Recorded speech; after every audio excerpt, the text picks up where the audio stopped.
Thompson. Hitting fifth in left field will be Steve Kemp. Batting sixth, playing right field, Charlie Spike. Batting seventh and doing the catching, Lance Perry. Batting eighth at third base will be Aurelio Rodriguez. And rounding out the Tiger batting order, the shortstop, Mark Wagner.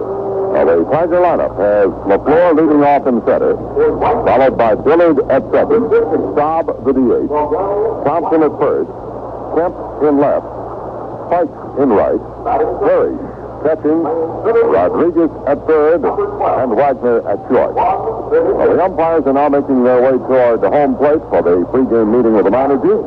And before I check the Texas lineup, we'll take a pause right here for station identification. This is the Detroit Tigers Baseball Network. Look for partly cloudy weather through tomorrow and a chance of a few brief showers. Low 37 to 40. Tomorrow's high near 60 with windy conditions existing. Currently, it's clear and 63. You're listening to WJR Detroit. Billy Hunter of the Rangers, Ralph Hawk of the Tigers meeting at home plate now to swap the starting lineup. For the Rangers against Mark Fidrich tonight. Leading off, playing at first base, will be Mike Hargrove.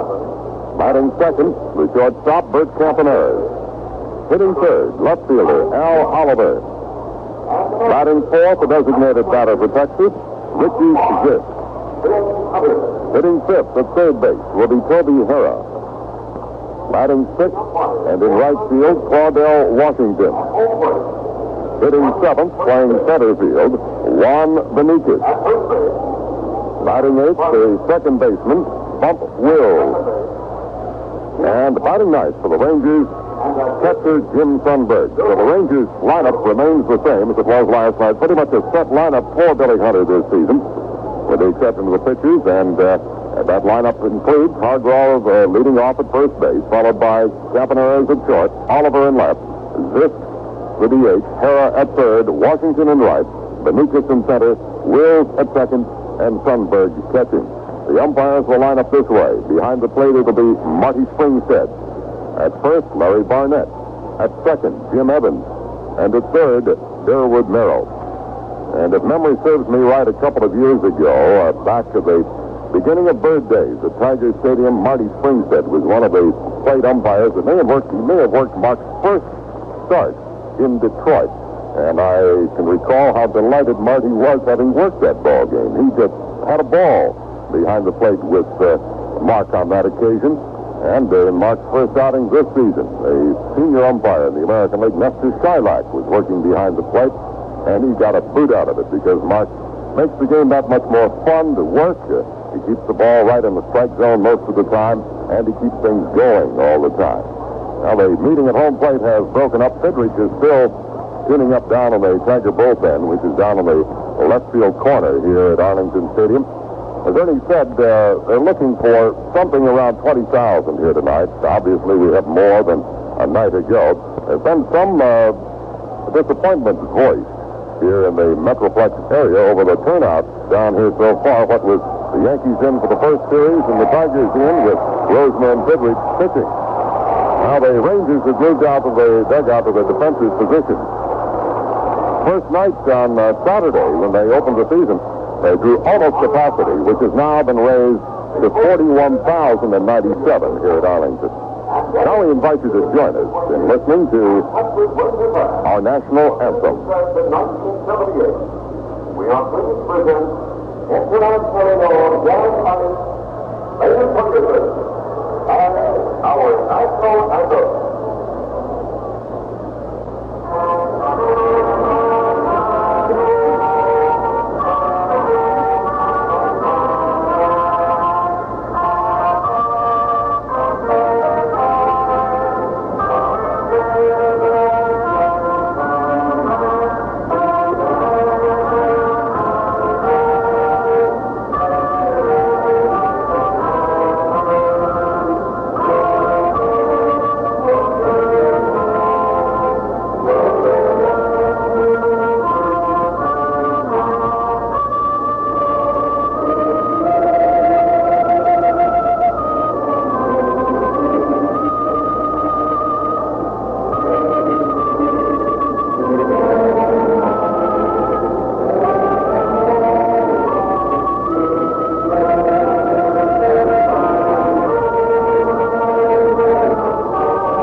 crowd here in Arlington seems to like the new recording of the national anthem that they have produced down here, featuring a man with a squealing trumpet, Maynard Ferguson. Now, before today's game gets underway, we'll pause for these messages. It's time to batter up during the Greater Detroit Chrysler Plymouth Wheelers' third annual honorary Tiger Bat Boy contest. This is Ernie Harwell. This year, 22 Detroit area youngsters will be selected from each Greater Detroit Chrysler Plymouth dealership to become honorary Tiger Bat Boys. It's easy to enter. If your boy or girl is between the ages of 8 and 14, bring him or her into your Greater Detroit Chrysler Plymouth dealer before May 31st to register. Each youngster must be accompanied by a licensed driver 18 or older. On June the 5th, there will be a drawing to determine the winning Bat Boy. Then 22 games will be set aside to honor the winners. Each winner will receive a simulated Tiger uniform and tickets to the game by the family. So, batter up. Bring your youngster into your participating Greater Detroit Chrysler Plymouth dealer and sign him or her up to be an honorary Tiger Bat Boy.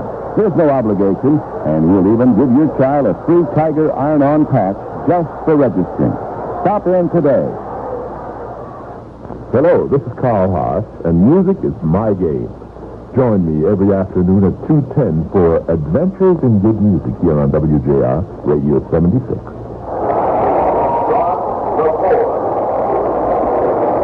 A veteran left-hander from the National League, John Matlack, making his second outing in the American League after a win on Saturday facing Ron LaFleur. Here at the microphone, Ernie Harwell. Thank you, Paul. Here we go. The left-hander kicks and delivers, and the pitch is high and inside on Ron, ball one.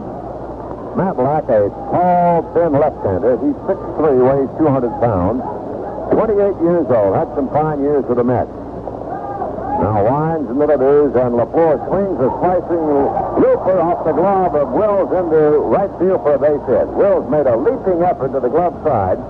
Might have just touched it a little bit, but only deflected it, and it's in for a single. Dillard will be the next Tiger to bat. Ralph Houck using his right-hand hitting lineup here against the left-hander. Matlack slumped last year with a lowly Mets and won 7, lost 15. But the year before that had a 17 victory season, racking up 6 shutouts. And in another year, 2 years before that, had 7 shutouts. He flipped one over to first, and LaFleur back in time. Dillard at the plate. They're looking for a bunt possibility. Trevor Harry in close at third base. Hargrove holding on the bag with Ron. Here's the flip by John Matlack, and he flips it over to first again. Field is flatly toward right on Dillard. They've got Oliver in left, Benitez in center, Washington in right. Washington is the shoulder man. Throw to first, they've got him picked off. Throw to second, and the throw off. The throw is picked off. That's the Hargrove to Wells. And LaFleur moved this to umpire Evans at second base. Gets it over. He had started his move when the Matlack dove over to first base. And it was fairly close at second. But he's out. One out, nobody on, no pitches yet to Steve Dillard. Matlack ready, winds, delivers. Dillard takes a ball that's wide of the plate. Nice breeze coming in from the outfield, blowing toward home plate. That's the prevailing wind in this park. Dillard takes it, they curve in too close. Matlack has a fastball, a curve, and a changeup, basically. He doesn't fool around too much with a slider, Jim Sundberg told us. Is the motion by the left-hander, the pitch, swung on and fouled away. Sundberg said that Matlack on his fastball can make it run either way, away from a right-hand hitter or into a right-hand hitter. It depends on the way he holds the ball, and it is a very tough pitch to handle because it breaks down. Here's the 2-1 delivery. Swung on a bounding ball to Matlack. Good stop. Throw to Hargrove. He's out. Good play by the pitcher on a bounding ball back to him at the mound. I believe Dillard broke his bat.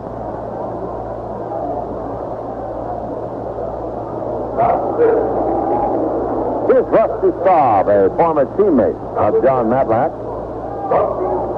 Matlack broke into Met system when he was only 17 years old. He broke into the Williamsport back in 67. First joined the Mets in 71.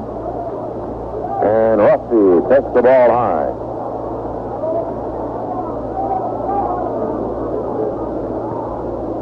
Rusty was a regular at the age of 19. Here's a pitch. He takes the ball low. 2-0, the count on stop. No score, first inning, 2 out, nobody on for the Tigers. They got a lead-out single from LaFleur, but he was picked out first base. And then Dillard bounced to the pitches. And that's where we are right now. Swing and a miss. Pretty good shot at that one, 2-1. Jason Thompson waiting on deck. No game for the Tides tomorrow. They resume action Friday. With Slayton pitching against Garvin at Toronto, that'll be the home opener for the Blue Jays. Drive to hit the outside corner with a fastball. Vince Desmond, our traveling secretary up here with us, saying that the Matlack reminds him a little bit of a left-handed Billy McLean. Here's the motion in the pitch. Swung on a bounding ball. Hit down to Wills. He has it. Throw to first. Side retired. No runs. 1 hit. No errors. None left. At the end of a half inning. Tigers, nothing. Texas coming to bat. Well, when the Tigers come home on Saturday, April 22nd, the Tigers under Gates Brown, Jim Corcoran, and Milt Wilcox will conduct an instructional session for youngsters and their parents who must have tickets to the Tiger Rangers game to be admitted to this pregame clinic, which begins at 12:30 before a 2:15 Tiger game that afternoon. Each youngster in attendance will receive a free copy of the Pitch, Hit, and Run Tips book, which is just chock full of advice on the fundamentals of the game. A Pitch, Hit, and Run, the Major League's official youth program, is now underway. Youngsters are able to register without charge or purchase at various Tom McCann stores or dealers. Each registrant will receive a free participation patch, and the registration closes May 13th with competition on the local level starting on May 15th. So the Pitch, Hit, and Run Clinic is set for 12:30 p.m. on Saturday, April 22nd.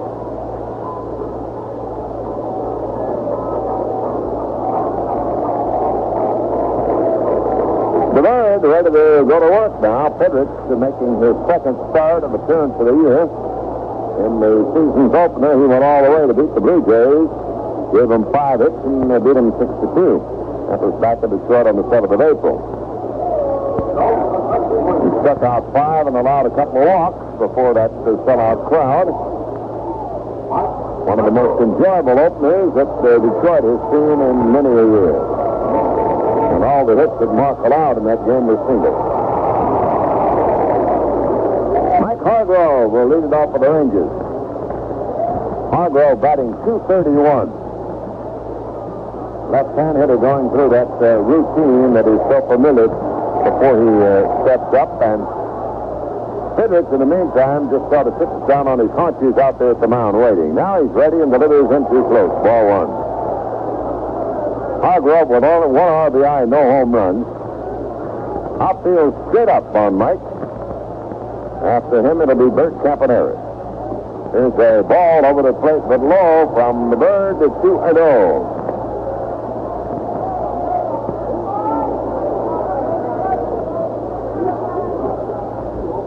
Swing, fly ball, left center field, going over his stump, running hard. He's got it on the run. Had a long way to go to his left before he could haul that one in. The ball hit pretty well as Hargrove went to work on the 2-0 delivery from Pedrick. Here's Bert Campaneris. They've got new lights here in the stadium at Arlington. Cordell Washington saying they're not quite focused correctly for the right fielder, but they are much brighter. Here's a ball outside, ball 1. Rodriguez flicking with a bunt possibility from Campy. No score, first inning. Pedrick on the mound, gets his sign from Parrish. And the pitch is low. Make it 2-0. Mark motioning to himself a little bit in that familiar mannerism. Ready pitches. It is in too close. 3-0, the count on Cappy. Right-handed batter waiting, feet close together. And he takes one right through the middle of the plate. 3-1 on Campaneris. No score first inning. We'll see at Tiger Stadium when the Tigers get back home. The next game will be against Chicago. There's a foul out of play. It's been drifting back among the customers. And from Irvine will take that one home with him. That next home game of the Tigers is the 17th of their game on a Monday with Chicago.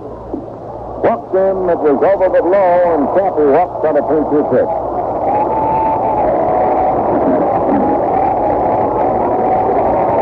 Well, here's a gentleman who's won a lot of fans here early in the season. Al Oliver, number 0. Here we go. Formerly with the Pirates. Oliver with his own set of fans out there in the left field seat.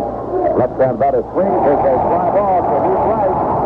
Double, it is out of here. A two-run homer, and Oliver has put the Rangers in the lead 2-0 here in Texas.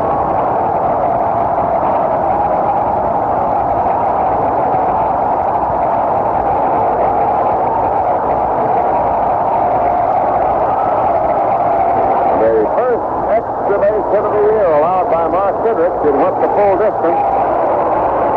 It's like a fastball. It might have been up a little bit.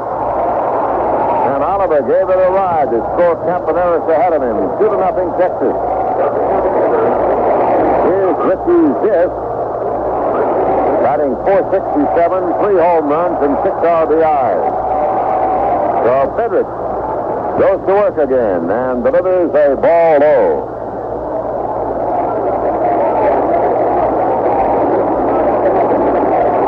Here's the motion by Mark, and the pitch is low again. 2-0. Been out of the strike zone with more pitches than you normally see him. Fans in left field, Ernie, have picked up a tip from the White Sox fans. They've got a big target out there for Richie Zisk in left field. Yeah, right down in the corner, very near the 330-foot marker. And Zisk takes a ball low. 3-0, the count on Richie.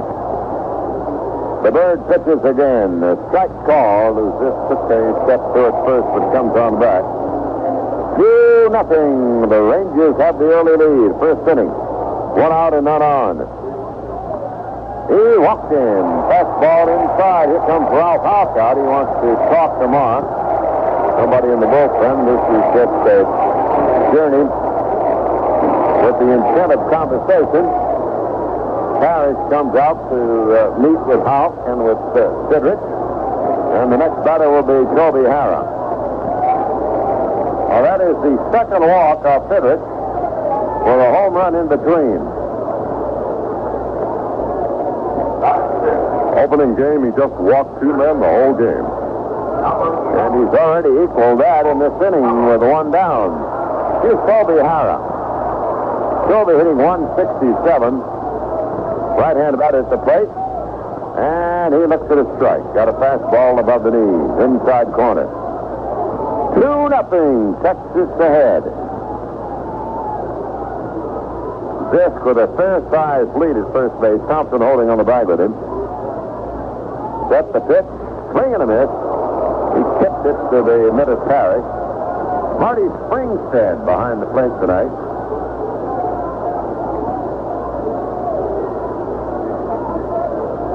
Outfield is to left on Harrah. Slow stance today. Here's the pitch. In the dirt. That was a breaking ball from Sidrick. He's thrown mostly fastballs.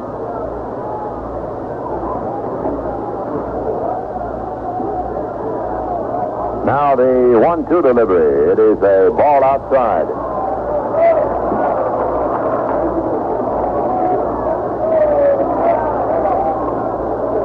That was Oliver's first home run. All the other Texas home runs have been hit by Richie Zisk, all 3 of them. Now the stretch, the pitch on the way, pop up back at second base. Into short center, here comes LaFleur in. He's there and makes the catch for the out. LaFleur, Dillard, Wagner all went after that one, and Ron picked it off. That's 2 down with 1 on, and the batter will be Claudell Washington.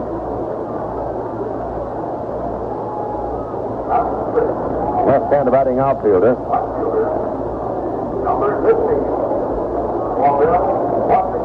Outfield plays him almost straight away. Washington batting 1-1-1. That's 1 hit and 9 trips. And Benitez on deck. There's a ball over at low, ball 1.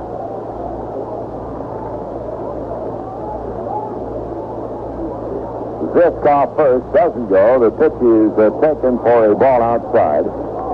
2-0 on Claudell.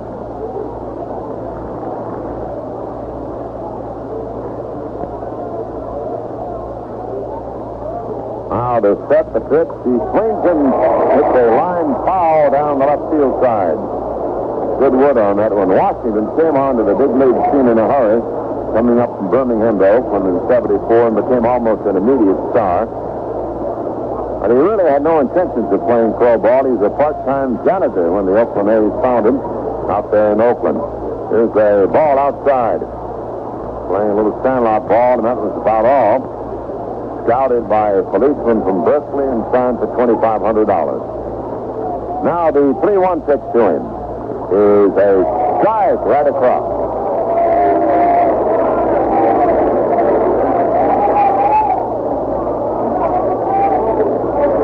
Washington had played a little bit of baseball in high school, but he quit to become a member of the track team. Just on first, he'll go down 3-2. And it is a strike called. He struck him out. Claudell Washington called out on strikes. The inning's over. Texas takes the lead. 2 runs on 1 hit. The home run by Oliver. No errors. 1 man left. And at the end of 1, the Rangers 2, the Tigers nothing. WJR welcomes you to the club, Detroit's professional sports club. For season to season, year in and year out, play-by-play action from Radio 76. Broadcast veteran Ernie Harwell joins Paul Carey for inning-by-inning descriptions of every Detroit Tigers game again this season. When the National Hockey League Red Wings face off, Bruce Martin and Sid Abel are at center ice to bring you a period-by-period account. If the Detroit Pistons are your club, count on Tom Hemingway and George Blaha for 60 minutes of NBA thrill. When the Lions kick off their football season, you know that Bob Reynolds and Mike Lucci will be in the stadium to count the yards for you. And when it's top collegiate football or basketball action, you know we'll be there too. And we've got seasoned pros in the studio too, like Jim Forrest, Dale Conquest, and Frank Beckman, to help you keep score. If you're a fan, you've got a friend with WJR, Detroit's good sport. Did you know that the odds are 2-1 that the favorite horse in any given race will not win? But I'll bet you can't find a track in the country to take the bet. That's the WJR Sports Stat. I'm Frank Beckman.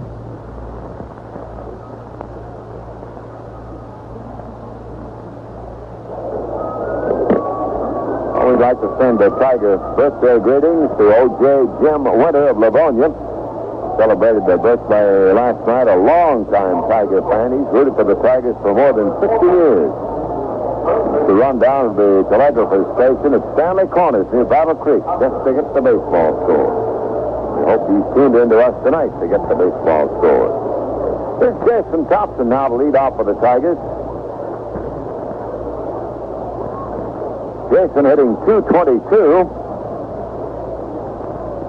1 home run, 2 RBIs. Matlack, the left-handed pitches a curve. He swings and misses. Had him going too soon on that change-up curveball.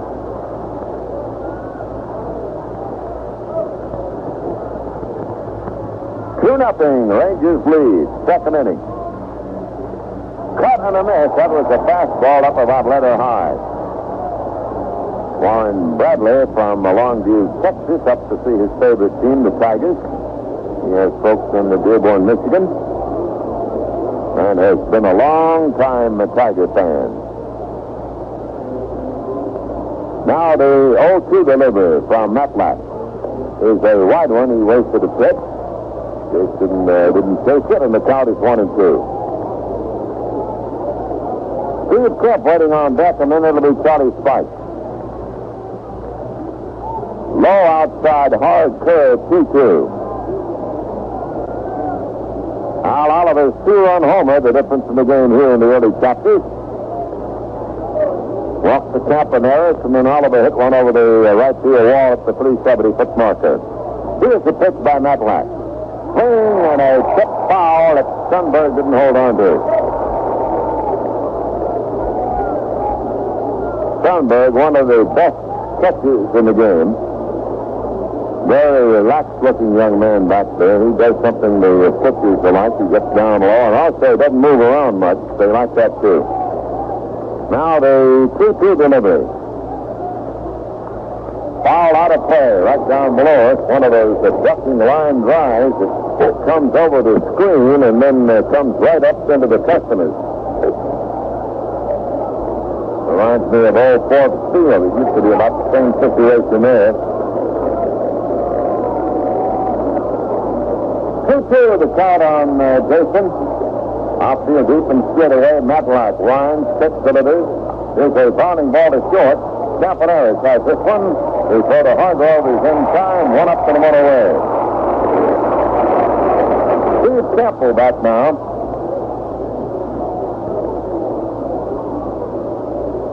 Steve hitting .308 with a couple of RBIs. No home runs.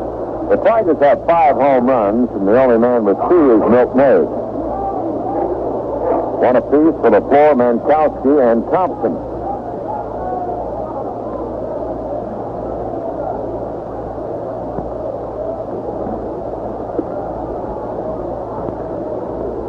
Outfield straight up on Steve.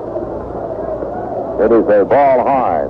I was asking one day because if adding another deck here made much difference in the background. He said a little bit in the daytime because it was a little hard to pick up the ball, but at night, no difference at all. Here's the 1-0 delivery. Cut on, a bounding ball toward first base. It'll go foul. Some of the Rangers are saying that in batting practice, they lose the brightness on the field because the second deck here blocks off the sunshine. But they haven't noticed too many differences. They're counting Matlack's pitches now at 88 miles per hour. That's the same that the Fidrich threw in the first inning, 88 miles per.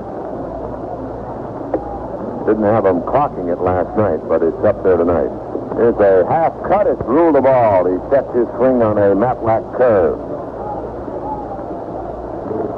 2-0 Rangers lead the Tigers in the second inning.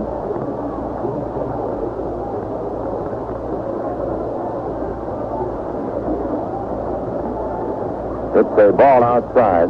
Saw Sid Hudson. He said there was a little mix-up about his going to Milwaukee. They thought it was a night game. He didn't go, and it turned out to be a day game. He was going to watch Holtzman pitch. Here's the motion in the pitch.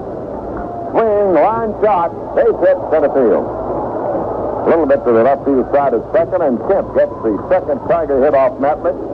The other one belongs to LaFleur. Well, Matlack will now face Spike, the one-time Yankee, one-time Cleveland Indian outfielder. Charlie batting 3 for 9 with 1 RBI. All 3 of his hits have been singles. He spreads out up at the plate. Gates Brown's been working with Charlie on his hitting technique. Well, it's good to have Gates along with us. Man on first is Kemp trying to get a lead off Matlack. And the slow curve is in at the knees. Ball 1 on Spike. Gates says he's a bit surprised that a number of young men have come up and asked him questions. That he thought he might have to go to them, but they've been coming to him. Now, it's a lot better that way. Here's the set. Oops, he's going to throw the first. A lot of batting coaches do not like to interfere with a batter unless he will ask. There's a lot of controversy over teaching hitting. Here's the set, the pitch. He takes the ball at the shoulder and too tight. 2-0 the count on Spike.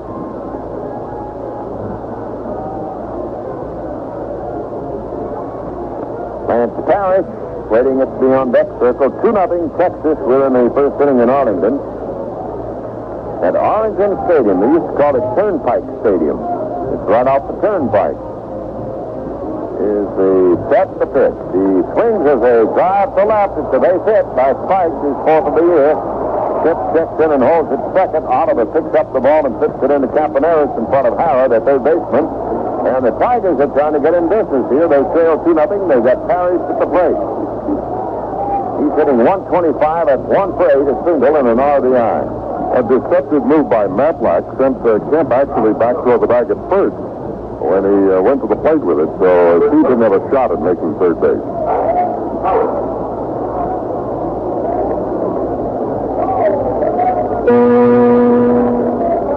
Lance waiting at the plate. He stands fairly close to the plate. Where's number 13? He asked for that number. He'd worn it in the minor league.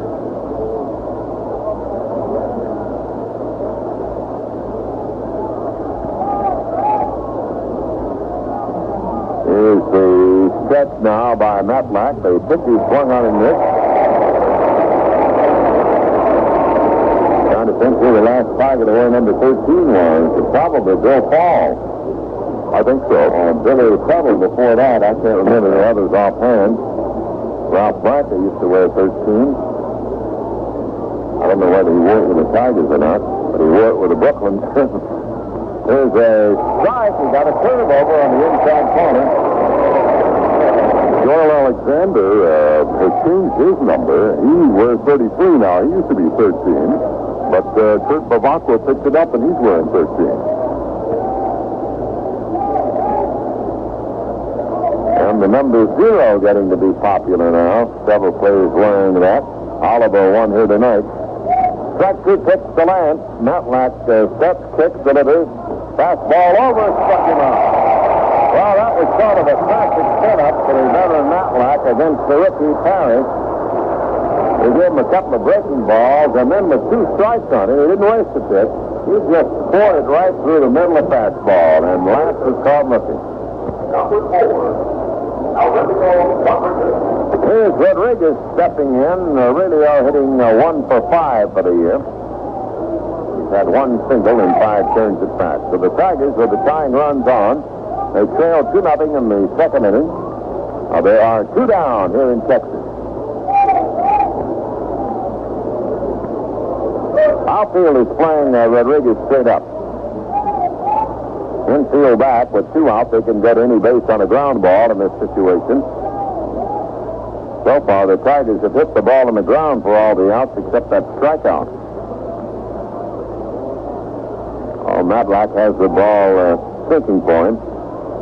Here's the set the pitch. It's a curve that's staying in a little close.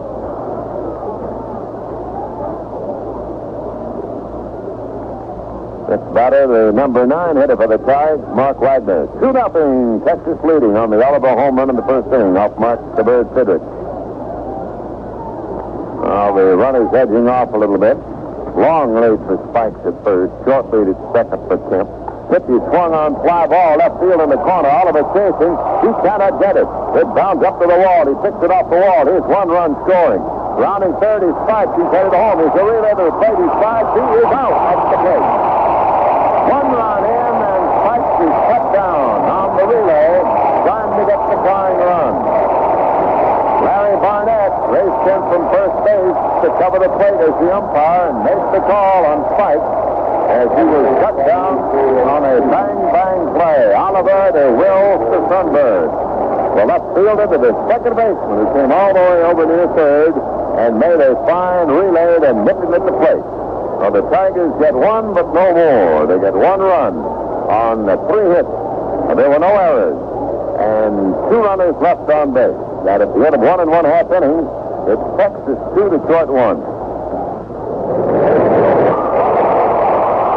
You're the designated hitter in the Labatt Baseball Trivia Game. And here's the pitch.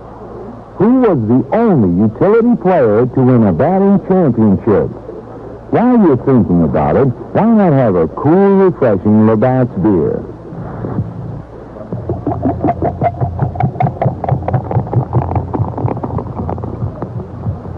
It was Billy Goodman. Goodman was unable to win a regular position with the Red Sox in 1950, but still hit a league-leading .354 while shifting from one position to another. Great baseball calls for great beer. Labatt. Call for Labatt. Brewed in Canada since 1828. Distributed by Labatt Importers Incorporated, Buffalo, New York. For beer at its finest, get your hands on Labatt. It's Canada's #1 beer, as fresh and crisp as where it comes from.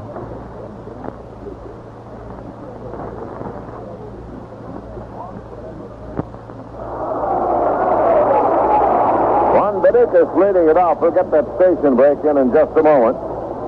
Benikas, the right-hand batter, facing Fidrich, and he takes the strike call. Benikas has gone 0 for 12 so far.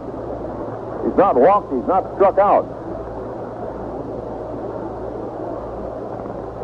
Mark delivers. Here's a half cut. It is ruled the ball. The pitch is a fastball low. Outfield straight away on him. Home run by Oliver in the first inning gave the Texas their 2 runs. Here's the strike call. Then the Tigers came back and scored on the hit by Rodriguez. That was scored as a double by Rodriguez, and then Spikes trying to score the tying run was out at the plate. Here's the motion, the 1-2 third. There's a curve low and outside. 2-2 on Benikas.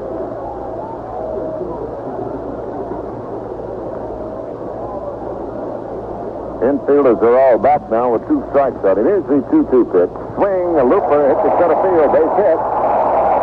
And the Rangers have their leadoff man on. Let's pause briefly for station identification. This is the Detroit Tiger Baseball Network.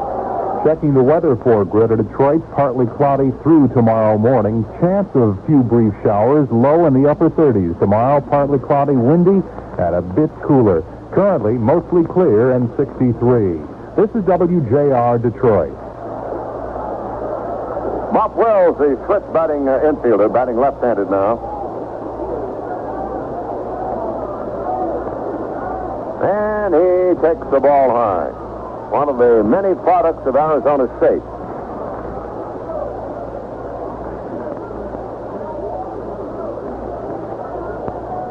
Fidrich into the set position delivers. It is a ball low on the Wills. 2-0 the count on him. Wills, a great college prospect, but at Arizona State he broke his ankle, and that ankle was in a cast for 7 months. Swings at a bounding ball at the short. Wagner gloves it over to Diller. There's one. Relay to first. It is a chase at first base. Very close. They missed the double play. The speed of Wills negated the DP. Dillard made a good move and got that ball over to Thompson, but not in time. Here's Jim Sundberg, the number 8 hitter. Man on and a man out. 2-1, the Texans lead.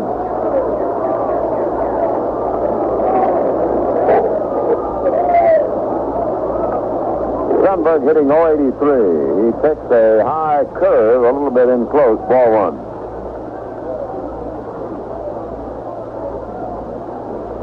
Thompson holding on the bag with Wills. Not too big a lead for Bump right now. He doesn't go. The pitch is swung on and fouled away. 2 runs, 2 hits for the Rangers. The Tigers have 1 run on 4 hits.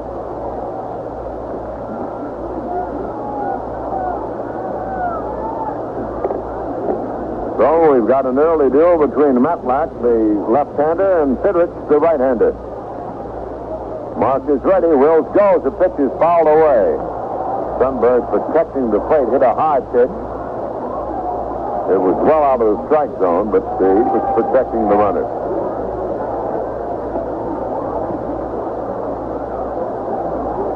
Very pleasant evening here in Texas.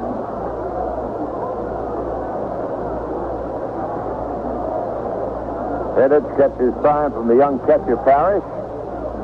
Wills doesn't go. The ball is hit on the ground back toward Wagner. He gloves it, catches second, 1, throw to Thompson, double play, and the Rangers are out with no runs on 1 hit, no errors, and nobody left. That's the end of 2.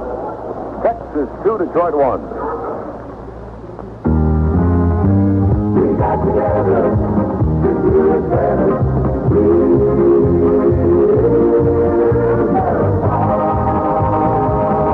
first thought about doing this commercial, I realized I could do it by myself, but that you might like it a whole lot better if I got some help. So I got together with this engineer and these singers and this band here. This is Jim Garrett. Need help sorting out a problem? Call Dialogue, 881-0270. Dialogue.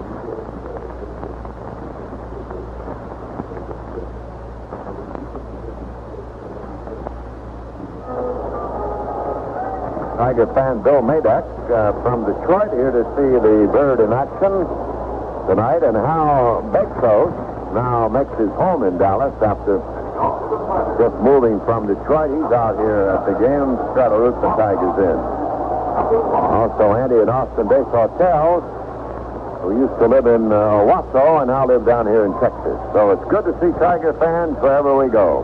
Here's Wagner at the plate now. 2-1 Texas, third inning. Mark takes a ball high, ball one on the shortstop. He has 1 hit and 5 trips. It was a triple and 1 RBI. Takes strike, called a 1-1 on Wagner.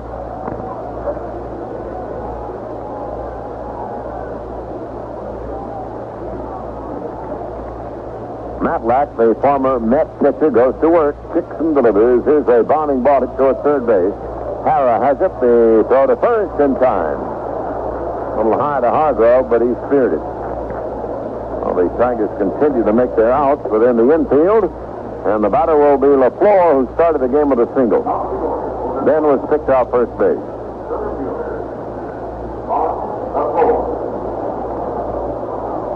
The Rangers are toying with the idea of using walkie-talkies a la the Yankees. Sid Hudson had a walkie-talkie the night before the ball game. They were texting. There's a high foul. It'll reach the seat over back of the Ranger dugout.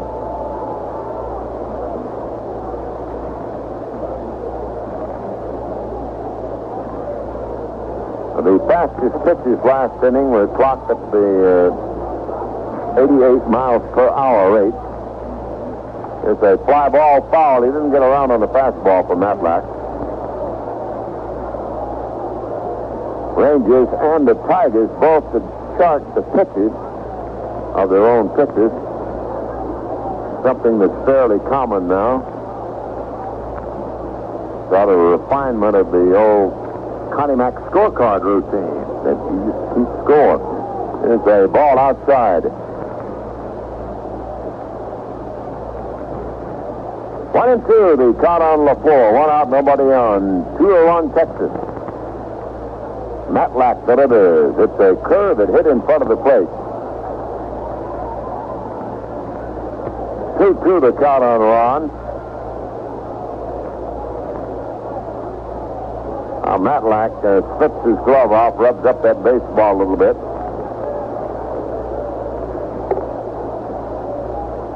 Left-hander ready, winds and delivers. Fastball hit on the ground. The shortstop cut off by Hara. He guns it over to first in time to get LaFleur.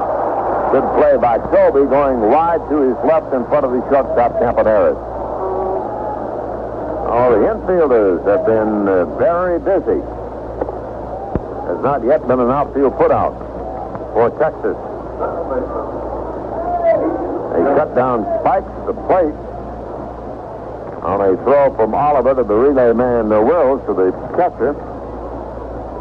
It's been a strikeout. Everything else has been out on the ground ball. Here's Dillard, who bounced back to the pitcher his first trip. And he swings at the roller foul over to Freddie Hatfield. It goes right through his leg.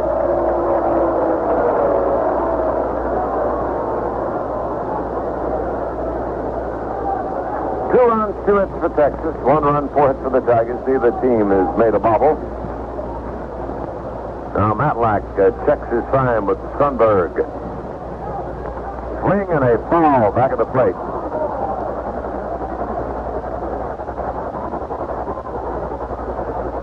Don't forget the Tigers will be back at Tiger Stadium next Monday against Chicago, a day game. Monday and Tuesday against the White Sox. A hot team, the White Sox. Here's a strike call. He's over on Dillard. him out. No score for the Tigers. They didn't have a hit, no errors, and nobody left. We go to the last half, the third. The Rangers come into bat. Rangers 2, Tigers 1. It's time to batter up during your Greater Detroit Chrysler Plymouth Dealers third annual honorary Tiger Bat Boy contest. This is Ernie Harwell. This year, 22 Detroit area youngsters will be selected from each Greater Detroit Chrysler Plymouth dealership to become honorary Tiger Bat Boys. It's easy to enter. If your boy or girl is between the ages of 8 and 14, bring him or her and sign him or her up to be an honorary Tiger Bat Boy. There's no obligation, and we'll even give your child a free Tiger iron-on patch just for registering. Stop in today.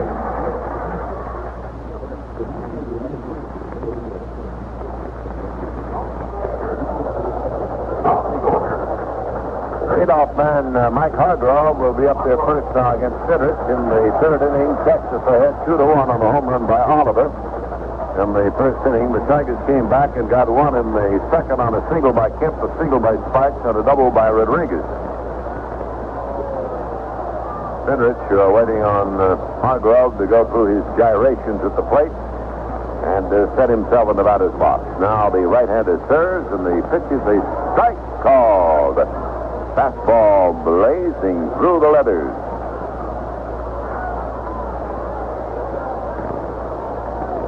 2-1 Texas. There goes Hargrove through that routine again. And the bird delivers.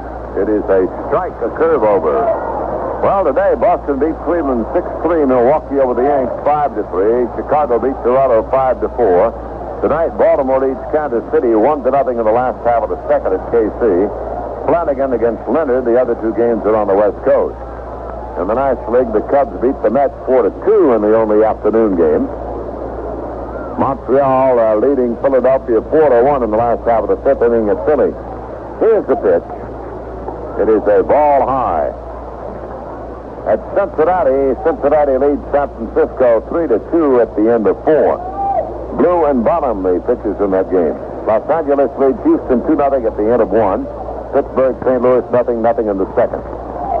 Change up that hits in front of the plate, and the count is 2-2.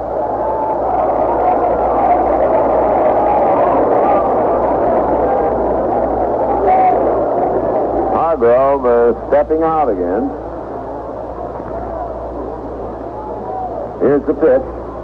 Swing a high pop-up back of the second base position. Dillard waiting for it to come down, and it's in his glove for the out. A real rain bringer. One away. Here's Campaneris, who walked and then scored on the Oliver home run in the first inning. That's the story of the game so far, that two-run homer by Al Oliver. It's given the Rangers a lead over the Tigers 2-1 here in the third. Campaneris, the veteran right-hand batting infielder, hits a bounding ball under the glove of Sidrich. Dillard charges, has it, flips it over to first. He got him. Oh, that's 2 down, and now Oliver will come to bat. A home run in one trip. He'll get a hand as he steps in. Well, the Lakeland Tigers lost to Daytona Beach last night in their opener in the Florida State League 6-5. Ray Hampton at Chadsey High School and Ted Dayton of Eastern Michigan University had a pair of hits for the farm team. There's a bounding ball at the Dillard. He charges, has it, flips to first, and it's an easy inning for Sidrich and the Tigers as the Rangers go down 1-2-3. And at the end of 3 in Texas, Rangers 2, Tigers 1. They came from across the sea, from Japan, Germany, England, Italy, bright and eager to show what they could do. They were foreigners in a foreign land. But one thing that was true in the old country was also true in the new. You can't buy a better club for any kind of car than Champion. You can't buy a better club no matter where you are than Champion. Champion, number 1 in the world. Number 1 in your car. Imports from every country find America is the land of opportunity. The opportunity to use Champion, the world's best-selling spark plug. to plug the things more big races.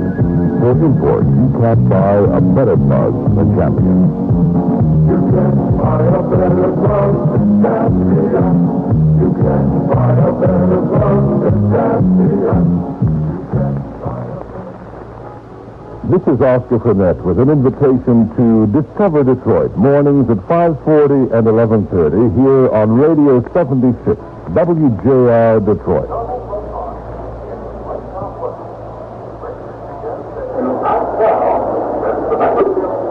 2-1 Texas on the two-run homer by Oliver in the first inning. The Tigers got one on a couple of singles on a double by Rodriguez in the second. And now Rusty Stahl up to face Matlack as the Tigers bat in the fourth inning. Let's tune in on Paul Carey.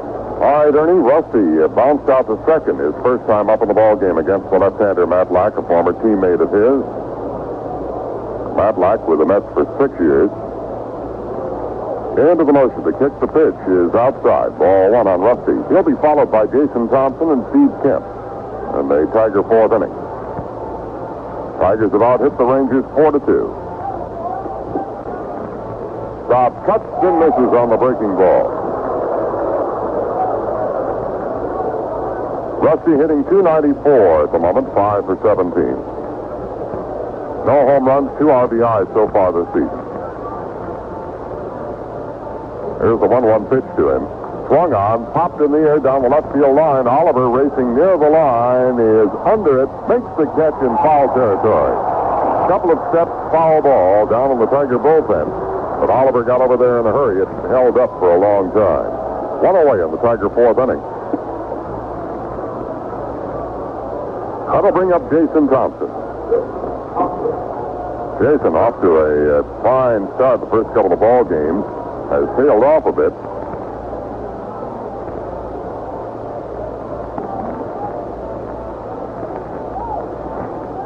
Four hits and 19 trips for Jason. He grounded out to short his first time up against Matlack.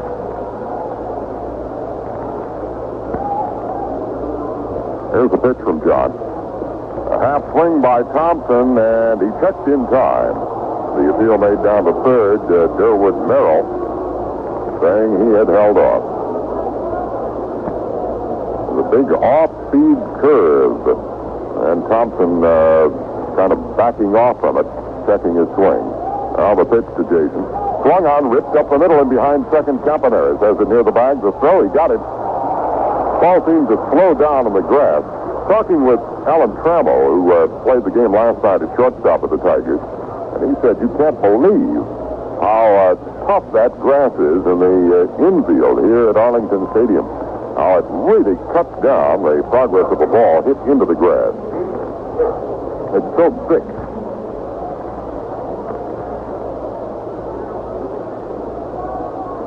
Two down, bases empty. Here's Steve Kemp. Kemp single to center his first time up, scored the lone Tiger run. He cuts and misses. Kemp hitting .357 with 4 for 14, or rather 5 for 14.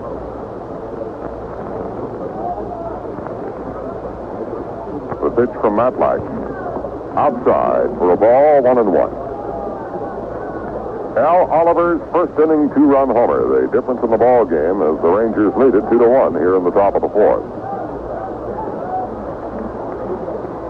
Matlack kicks high. The pitch is swung on, bounced to first. Hargrove scoops it up, underhand to Matlack, the foot out at first, and the Tigers get on 1-2-3.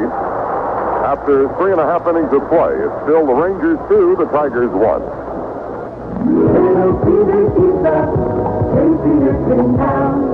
A winner anyway fights it all the way around. The cherry of the good and hot, late for nighttime snack. Sit down at Little Caesars, just order and relax. Big things are happening at Little Caesars. When you're hungry for some thick, juicy pizza with chewy cheese, spicy sauce, and freshly baked crust, try Little Caesars. It's a treat that's hard to beat. Buy one medium pizza and get the second one free. Just clip out the 2-for-1 free pizza coupon from your local newspaper or TV book. You won't have to come back for seconds because you'll get them free the first time around. Little Caesars, a winner any way you slice it.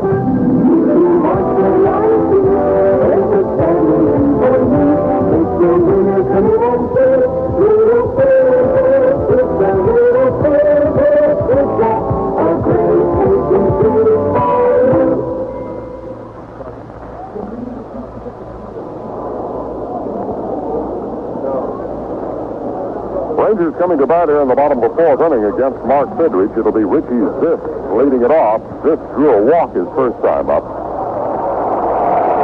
Mark seems to have settled down a little bit after that first inning. He was not missing by much when he walked both Campaneris and Zisk. They were low where he wants them. There's a cut and a miss by Zisk. But he wasn't getting much of a margin from plate umpire Marty Springstead. Mark tonight pitching to Lance Parrish, who's not caught him all that much. Inside, 1-1, the count now on Zisk.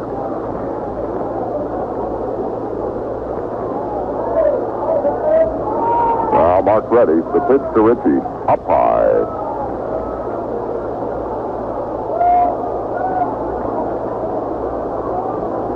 Sounds like we've got a couple of bird whistles in the crowd here at Arlington Stadium. The pitch from the bird. A ground ball past him out. Deep at second. Wagner makes a fine play. Throws got him at first base. Excellent play by Mark Wagner. Cruising way behind the bag at second, and he nabbed that one before it went into center field. One away in the fourth inning.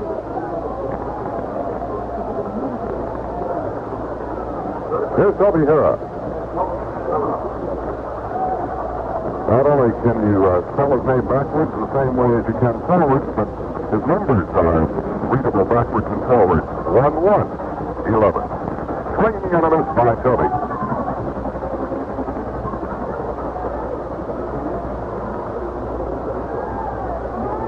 Now Fidrich ready, the pitch. Popped in the air, foul. Thompson coming over near the dugout of the Rangers, so is Parrish, but it's in behind, about 4 rows up.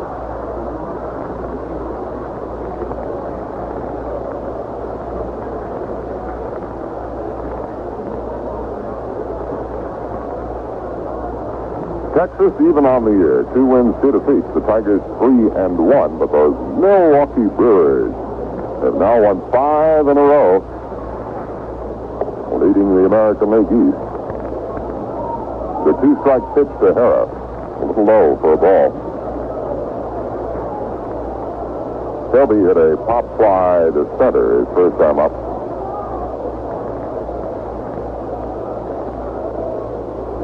Mark delivers. Kirby struck him out. Oh, Hara looked at that one. That was Mark's hard slider, really. It just tailed in over the plate at the last moment. Hara was about ready to bail out. Now, that's the strikeout from Mark, his second of the ball game. And it brings up Cordell Washington. Cordell took a called third strike, his first time up.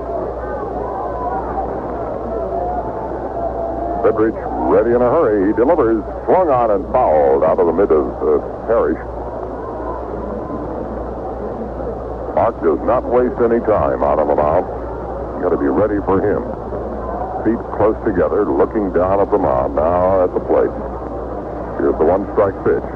Swung on and lined to left center field. A base hit. Over to cut it off is LaFleur. Washington takes a big turn, but will hold at first. Now that's hit number 3 for the Rangers off Fidrich. It comes with 2 out in the fourth inning and brings up Juan Benitez. Benitez ending his drought with a single to lead off the second inning. He'd been 0 for 12.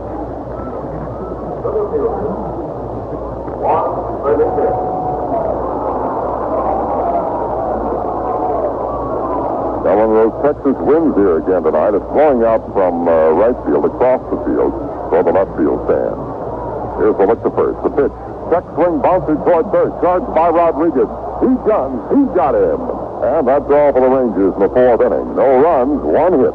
No errors. They leave a man, and after 4 innings of play, it's the Rangers 2, the Tigers 1. No charge checking. Other banks make it tougher. City National makes it easier. Now, while other banks are increasing the minimum savings balance you need for no charge checking, CNB lowers it with combo checking. Nobody has got the City National Bank has got. That's right. Some banks are raising the minimum savings requirement to a whopping $500, but CNB lowers it to $200. A $200 minimum balance in savings or a $200 minimum balance in your checking account, and you check without charge.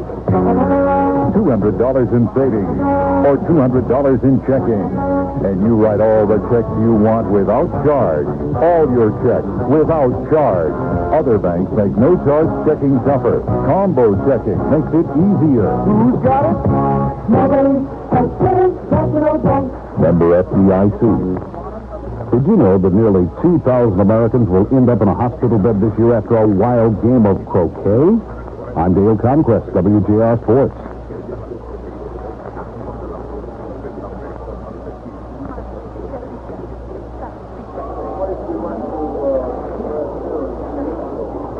Tigers come to bat here in the top of the fifth inning. Charlie Spikes to lead it off for Detroit. Charlie picked up a single in the second inning.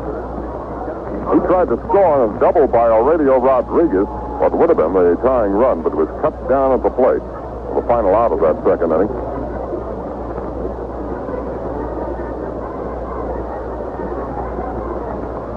The tall left-hander waiting for Spikes to get settled in the batter's box. He rocks back. Matlack ready. He kicks and fires. And it's a slow curve in for a strike. Matlack has struck out two. Hasn't walked a man.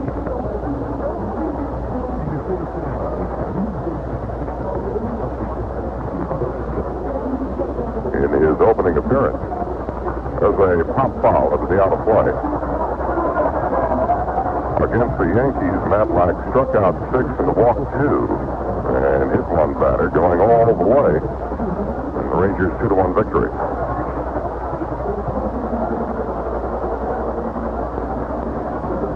Two strikes on Spikes. To the pitch from Matlack. Blown away. Ball one, strike two. Spikes hitting an even 400 now. 4 for 10.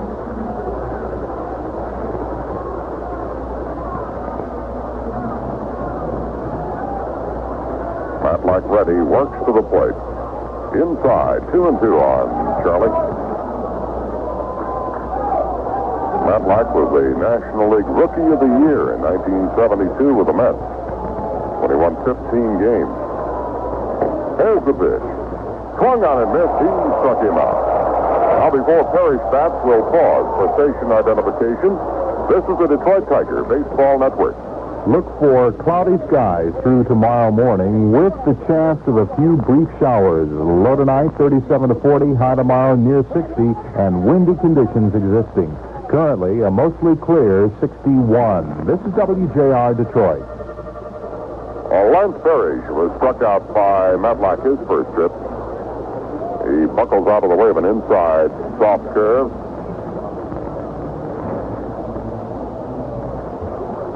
John had a kind of a bad year last year, winning only 7 games, losing 15 for the Mets. But everybody discounts that as just an untypical year. Swing and a miss by Parrish. Down on one knee on that big curve. Well, the book on Lance is that he can't handle the breaking ball, and he's been seeing a lot of them so far this year. Another one, it's in for a strike. Off-speed breaking ball.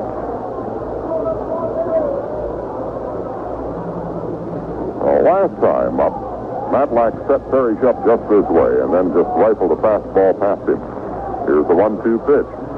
Swung on and hit foul down the right field line. It'll drift into the stand. That was a fastball, all right, and he didn't quite get around on it.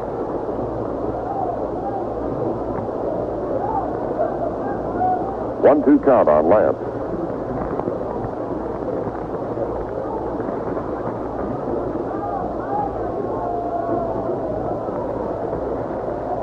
Matlack has the sign from Sundberg, now ready to work. Here's the pitch. Perry swings. There's a fly ball hit deep left center field. Oliver going over, still going over. It is a home run in behind the auxiliary wall out of the 370-foot mark. Lance Parrish lined one just over the fence here at Arlington Stadium to tie the ball game at 2-2. And that's another Superior home run. The homer by Parrish earns him a free case of those crispy, fresh Superior potato chips and sends another case of Superior potato chips to the Boulevard Temple Methodist home. Home run number 1 for Lance Parrish.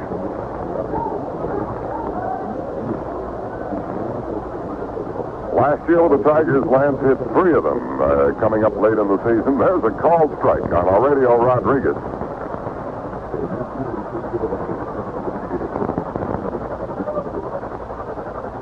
Rodriguez doubled his first time up to drive him a first Tiger run.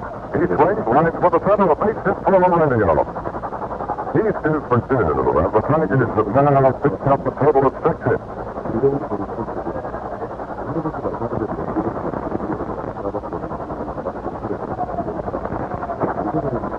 That'll bring up Mark Wagner.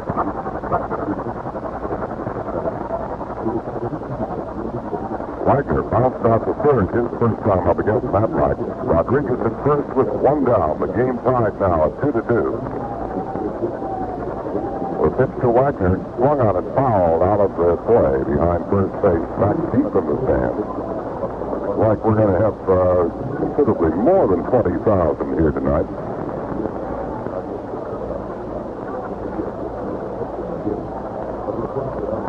Rodriguez with a pretty good lead at first base. Matlack goes to the set. The pitch up high under the chin of Wagner, 1-1.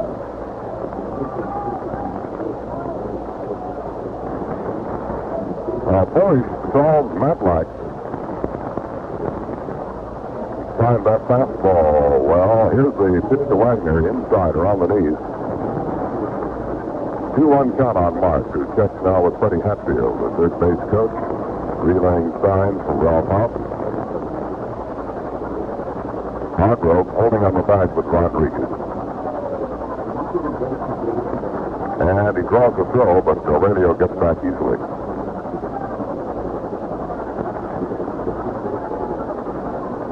The Tigers have come back to tie it at 2-2 here in the top of the 5th inning. The pitch to Mark. Swung on it, bounced foul. This time, Freddie Hatfield handles it neatly. And they'll keep the ball in play. Tigers are off tomorrow, but we'll use the day as a travel day, and it'll be quite a long trip, too, from Texas to Toronto for a 3-game weekend series beginning Friday afternoon at Exhibition Stadium. 2-2 count on Wagner. Throw to first.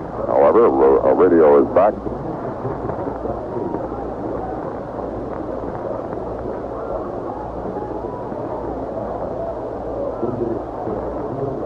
Matlack taking his time, looks to first, and goes there again. Rodriguez with 1 step, leaps back on the bag. Tigers have been collecting a lot of hits so far this season, but they've also left a lot of men on base. The pitch to the plate, swung on and looped down the right field line, foul. Down by the top row. Wagner broke his bat on that one. He's trotting back to the dugout. In 4 games so far this season, the Tigers have won 3 of them, but they have left 38 men on base. That's squandering some opportunity. So far tonight, they have left only 1 on in the first 4 innings.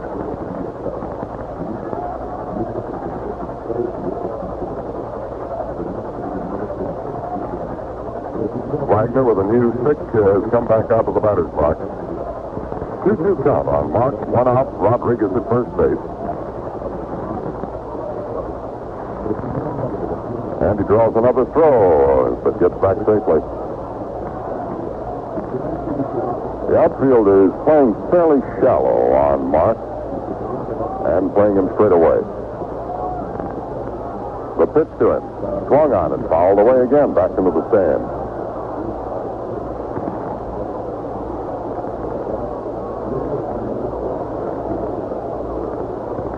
Ron LaFleur on deck. On the bottom part of the batting order that has produced the power for the Tigers tonight. The pitch to Wagner. There's a line drive to left field. Oliver comes over. He makes the catch.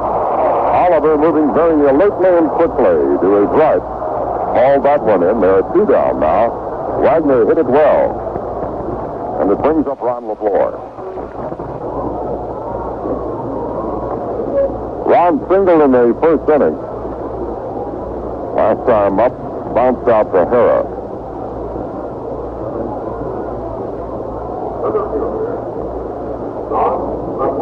Ron hitting an even 300 at the moment.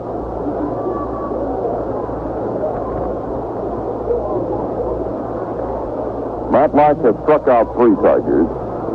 Has not issued a walk.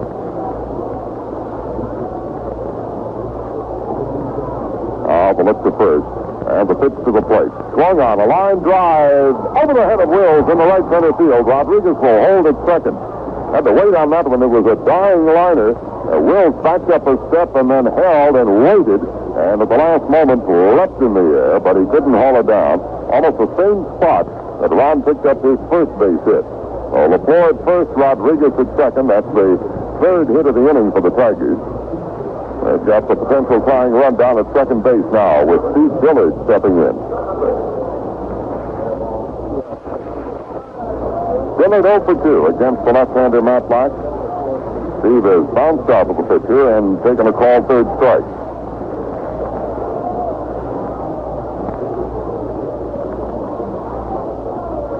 A little activity in the bullpen. It's Steve Comer, a rookie right-hander, beginning to loosen now for the Rangers. Matlack taking a lot of time on the mound.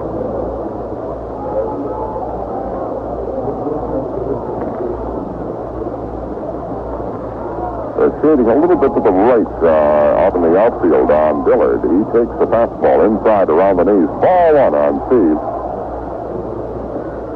Not playing Dillard very deep either.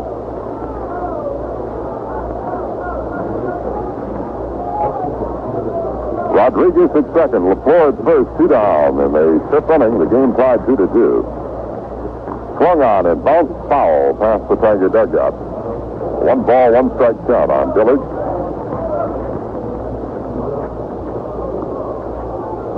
Some question about Doc Ellis, whether he's going to have to miss a turn.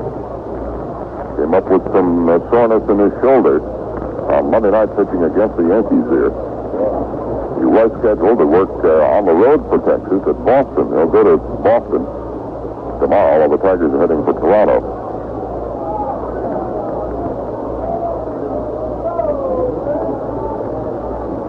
Now Matlack is ready. The 1-1 pitch. Dillard cut, rips one right back to the mound, fielded by Matlack. He throws him out at first. That retires the Tigers. But the Tigers pick up 1 run on the homer by Perry. They collected 3 hits.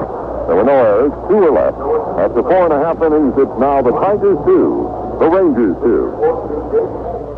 When I first thought about doing this commercial, I realized I could do it by myself if I wanted to run recording equipment and talk into the microphone at the same time.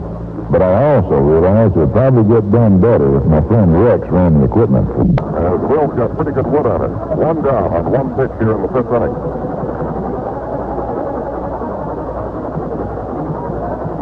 Filling Reisenhuber's stead in the broadcast booth next door to us is John Miller, who had once worked with Monty Moore out in Oakland, joining Reisenhuber's old partner, Bill Merrill. As they pitch to Sundberg, he takes one a little inside. Ball 1. Sonny bumps into a double play his first time up. 1 out, nobody on. Strike called on Sundberg.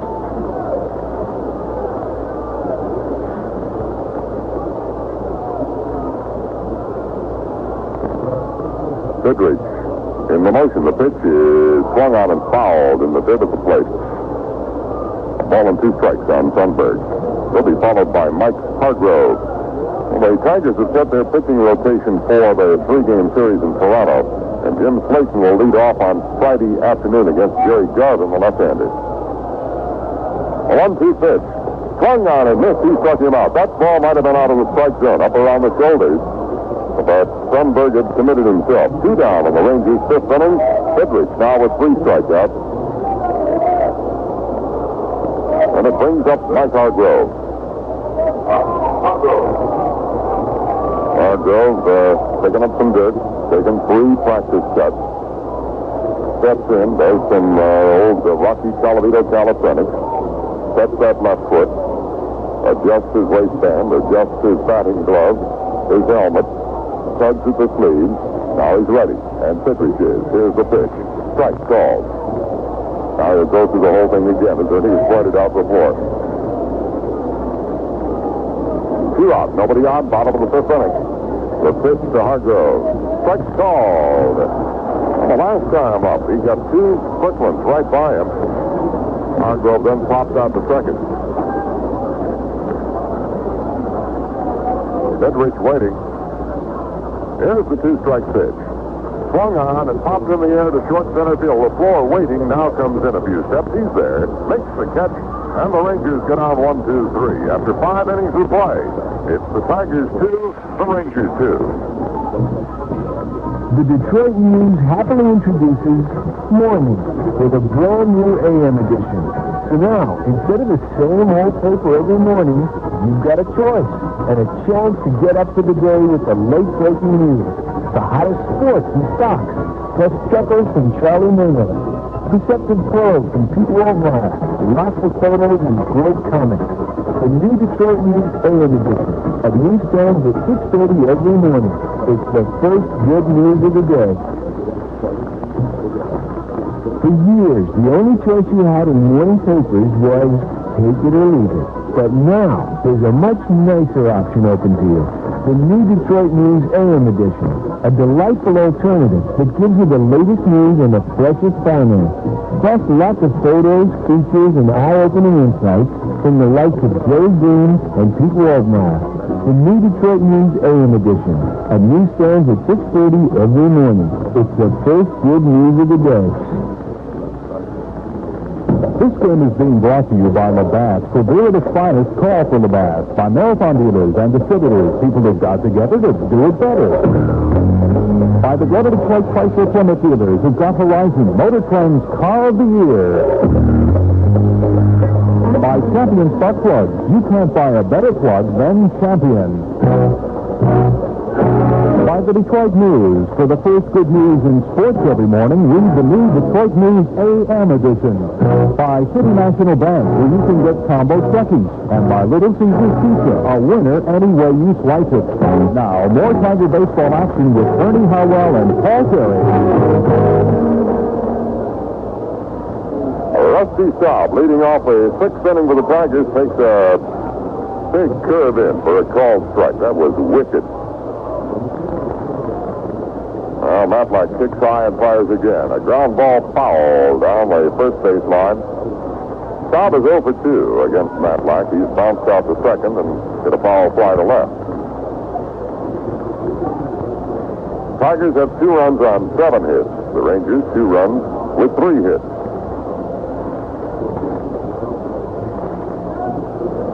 John Matlack dueling with Mark Sidrich here this evening. A pitch from Matlack. Staub looks at one way outside, 1-2. The ball even getting away from Sundberg.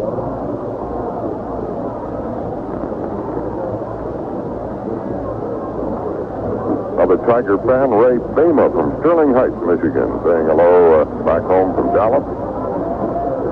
A 1-2 pitch to Rusty. He swings, bounces one to short. Campy has a big hop, fires across the Hargrove in ample time to get Rusty. 1 away at the Tigers' 6th inning. That'll bring up Jason Thompson, who has twice bounced out to Campaneris. Former Detroit area broadcaster Milt Hopwood, his wife Mary Beth, down here in the Fort Worth area. Saying their best back to their friends in Detroit.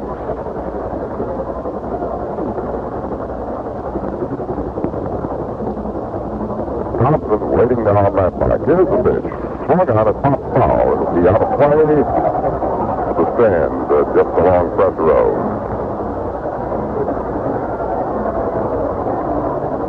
Tigers will be coming home next Sunday night to play a 2-game set with the White Sox, both afternoon games, 1:30 start times next Monday and Tuesday. We'll see you out at the ballpark. The pitch to Jason. Curve on the corner for a strike.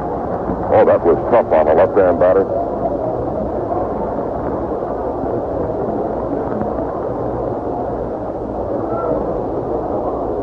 Home runs have been critical in this ball game by Oliver and by Parrish. There's a foul fly again back to the stand. Oliver's 2-run homer following a walk in the first inning.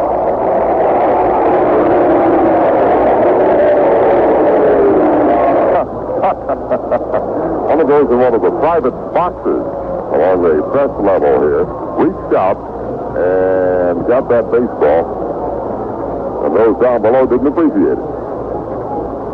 The pitch to Jason, just outside with the curve.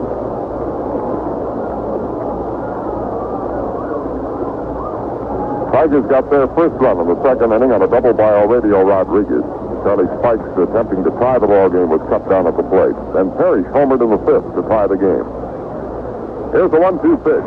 Thompson cuts and fouls this one back to the stand. Popped out of the hands of two front row people here down below us. Each one looks at the other.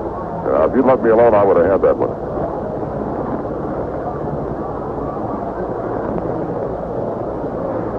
A 1-ball, 2-strike count on Jason. 1 out, bases empty. Matlack into the motion to pitch. Way outside. Well, Ernie and I'd like to pass along congratulations to the Detroit Red Wings for their victory in the opening game of the National Hockey League playoffs last night at Atlanta.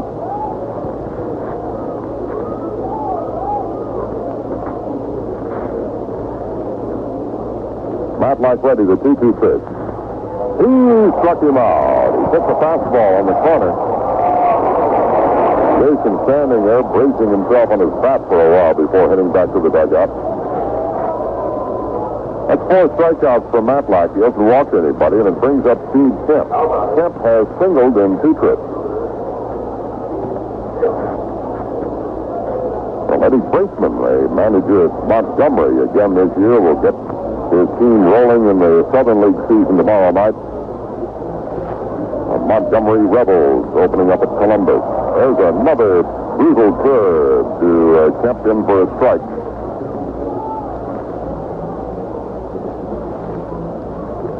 The windup by Matlack. The pitch to Steve. A ball outside. Using a lot of off-speed breaking balls here tonight against the Tigers.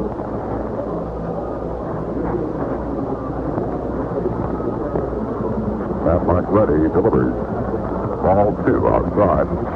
He and Mickey Lolich were close friends the year that Mickey was pitching with the New York Mets.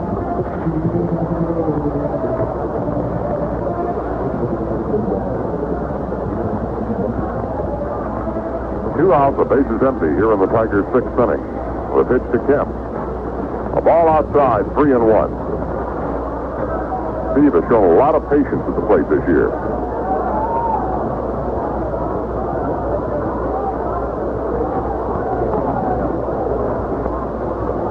A 3-1 pitch coming up to Kemp. He swings and hits one on the ground to left field. A base hit beyond the reach of Campaneris. Kemp picks up his second hit of the ball game.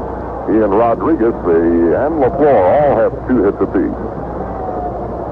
And it comes with 2 down here in the 6th inning, bringing up Charlie Spikes. Spikes singled sharply to left his first time up, then struck out swinging his last time. Well, the Rangers won 94 games last year, but it was only good enough for second place in the American League West. Under Billy Hunter, they had a fantastic record, winning 60 out of 93 games. Matlack looks at first, comes to the plate. There's a pop fly, lifted behind second. Going out is Wills. Washington coming in. Wills calls him off and makes the catch. And that retires the Tigers in the 6th inning. No runs, a hit, no errors. They leave one. After 5.5 innings, it's still the Tigers 2, the Rangers 2. It's time to batter up during the Greater Detroit Chrysler Plymouth Wheelers' 3rd annual honorary Tiger Bat Boy contest. This is Ernie Harwell. This year, 22 Detroit area youngsters will be selected from each Greater Detroit Chrysler Plymouth dealership to become honorary Tiger Bat Boys. It's easy to enter. If your boy or girl is between the ages of 8 and 14, bring him or her into your Greater Detroit Chrysler Plymouth dealer before May 31st to register. Each youngster must be accompanied by a licensed driver 18 or older. On June the 5th, there will be a drawing to determine the winning bat boy. Then 22 games will be set aside to honor the winners. Each winner will receive a simulated Tiger uniform and tickets to the game for the family. So, batter up. Bring your youngster into your participating Greater Detroit Chrysler Plymouth dealer. Leading off at the Rangers in the bottom of the sixth inning. Campy walked his first time up and rode home on Al Oliver's two-run homer. The last time, Campaneris bounced out the second. Here's the pitch. Swung on and missed. But up here, the bird has his rhythm right now after a shaky beginning. Marty Springstead out to dust off the plate. Campy in that swing had scattered dirt all over the place. Here's the pitch to him. Swung on, bounced off the glove of Fidrich. Gillard backs him up, has it, flips to Thompson, who got him. Fidrich just got a piece of that ball. There's one out in the sixth inning. And officially it goes in the books as a 1-4-3 play. Here's Al Oliver.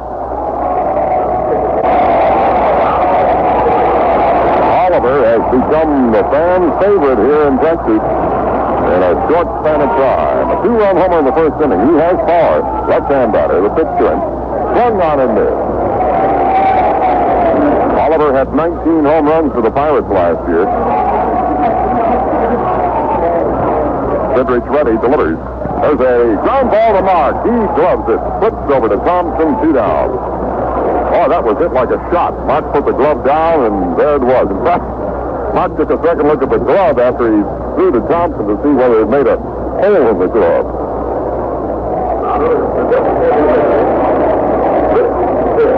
Well, there's 2 out. Here's Ricky's hit. Talking with Dave Rosemont last night and again today about this home run in the 9th inning. Dave said that he took 3 of them off him. There's a line smash on one hop, dropped by Thompson. Now he races to the bag, makes the play unassisted. Zisk is out. The Rangers down 1-2-3 in a quick 6th inning. So after 6 innings of play, it's still the Tigers 2, the Rangers 2. Here's a news update from the WJR newsroom. The House today defeated that proposed emergency fan bill. That's a major victory for the Carter administration, which opposed the bill because of fears that it would push food prices upward. Meanwhile, outside the Capitol, hundreds of disappointed farm strikers staged an impromptu demonstration and vowed to keep up their fight for higher prices for farm products. In Lansing, a House committee has been unable to decide what to do about Madison Heights Representative Monty Gerald, and it will meet again tomorrow to try to settle the question. State Supreme Court Chief Justice Thomas Kavanaugh says that Michigan needs more judges and says lawmakers should not delay action because of the cost involved. 9 persons remain hospitalized in Georgia with injuries suffered in yesterday's crash of a bus which was carrying members of the Ypsilanti Boys Club. 3 young boys were killed in that accident. This has been a news update from the WJR newsroom.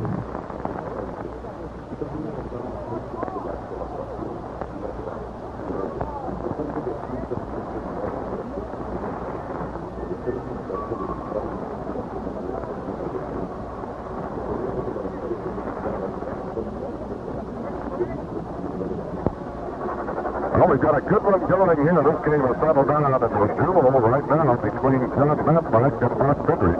Here's the man who brought the Tigers even in the 5th inning with his home run. Brad Perry to lead off the 7th. All the Tigers against Matlack. And back to the play-by-play. Here's Ernie Harwell. Take the ball here. They got to hit Perry. Hit the home run to start the ball game 2-2. And Matlack delivers. It is a strike right over. That was the Parrish's first half run of the season. Outfield around left a little bit. The ball that he hit carried, it was a high line drive that kept staying up and cleared the barrier. He swings and misses. At the home run swing again, but he didn't connect that time. Matlack and the Bird Fidrich have fueled away here in this one, and it's been quite a ball game. Texas got out in front of the first inning on a 2-run homer by Oliver. Then the Tigers tied him. There's a ball outside. Tigers got their first run in the second on singles by Kemp Spike and a double by Rodriguez. Spike was then out at the plate trying to tie the game, and Parrish did tie it in the fifth inning with a bases empty home run. There's a cut and a foul out of play. He curved him down on the hand. Lance got a little piece of it, and that was all. Rodriguez is on deck, and the shortstop Wagner will follow him. 2 runs, 8 hits for Detroit, 2 runs and 3 hits for the Rangers. Now the left-hander Matlack. There it is. Here's a swing and a bounding ball on one hop to Wills. Has it for the first, got him. Parrish is out second to first. Here's Rodriguez with 2 for 2. Ralph Hopp using his right-hand hitting lineup this evening against the left-hander from the National League, John Matlack. Tigers have had a couple of 3-hit innings. The other 2 hits came, 1 in the first and 1 in the sixth. They've got 3 batters with 3 hits apiece. LaFleur, Kemp, and Rodriguez. The motion, the pitch on the way. Foul to back and toward the seat.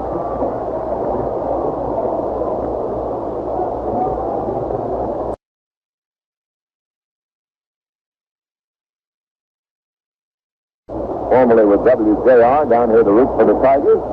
And Tom O'Shea from Garden City sending greetings back to his father-in-law, Jim Garland. Tiger fan. Bounding ball to left, the base hit. Another one for the happy Mexican. And we'll take a station break now. This is the Detroit Tiger Baseball Network. Here's the weather for Greater Detroit. Partly cloudy through tomorrow morning with a slight chance of a few brief showers. Low in the upper 30s. Tomorrow, partly cloudy, windy, and a high near 60. It's 61 and mostly clear now. This is WJR Detroit. Here's Wagner at the plate now. Man on first, 1 man down. Game tied 2-2, 7th inning. Set by Matlack. Runner goes. The ball is slugged foul. They had to hit and run on. And Wagner fouled it back of the plate in the dirt. Parrish and Rodriguez at the bottom part of the batting order have the 2 RBIs for the Tigers. No game for the Tigers tomorrow. They'll spend it on the airplane going to Toronto and help the Blue Jays open their home season on Friday. Jim Slayton and Jerry Garvin will be the pitchers in the opening of that 3-game set in Toronto. Matlack deals over to first, Rodriguez back in time. Saturday, it'll be Jack Billingham against Tom Underwood. Sunday, Dave Roseman will be back on the mound. He'll be facing Jim Clancy. I think O'Reilly took Matlack by surprise, taking off on that last pitch. Hargrove holding on the bag with him over there now. Let's see what Matlack does. He sets and kicks and pitches, and it is a changeup that comes over, but it's high. 1-1. Last inning, they timed Fidrich at 91 miles per hour with his fastball, and Matlack at 86. Well, Mark's getting faster, and Matlack's getting slower, according to the gun that they put on him. Here's the pitch. It's the pitch out, but Rodriguez is not moving. 2-1 they count now. Game tied 2-2, 7th inning. We're mighty happy you tuned our way. We hope you'll be with us through all the Tiger games this year. Outfield straight up on Wagner. Here's the set. He's going to throw to first again. Matlack has a pretty good move over there. Well, the Tiger will be facing that guy with a great move on Friday, Jerry Garvin of Toronto. Wagner waits. Here's the set. There goes the run of the ball. He's hit in the air to right field. Coming hard is Washington. Can't get it. Plays it on one hop. Rodriguez takes third on the hit and run single to right, and the Tigers have runners at first and third and 1 down. They worked the hit and run beautifully there. He hit behind the runner, hit a line drive over Will's head. Washington came in, played it on 1 skip, but the jump that Rodriguez got on the pitch enabled him to move all the way to third base. A man on first and a man on third, 1 man down. And the Tigers trying to get that tiebreaker across the plate here in the 7th inning. LaFleur has 2 singles, and his middle journey bounced to third. Going to get a little stirring now down in the bullpen for the Rangers. They had Comer, the right-hander, up earlier. It's going to be Barker this time. The big right-hander, the hard thrower, Barker. Infield and double play depth on LaFleur. And the left-hander flips one over to first base. Wagner back in time. Rodriguez at third, Wagner at first. Hargrove holding on the bag with him. On the floor, still waiting at the plate for that first pitch. Here's the set. Here it comes. He swings at the bounding ball to left. The base hit. The Tigers break the tie. Rodriguez scores. Holding at second is Wagner. It is 3-2 Detroit. An RBI single for LaFleur, his third hit. So now he and Rodriguez with 3 hits apiece. Well, he picks up an RBI, and the Tigers jump in front. Here comes Tony Hunter out. Running across the line to talk with the official Matt back, and the next Tiger batter will be the right-hand hitting Dillard. Well, the Tigers have scored single runs now in the second, the fifth, and the seventh innings. They go ahead after being down at the end of one inning, 2-0, thanks to the Texas home run by Oliver. Here's Dillard. He's bounced out twice for the pitch and struck out.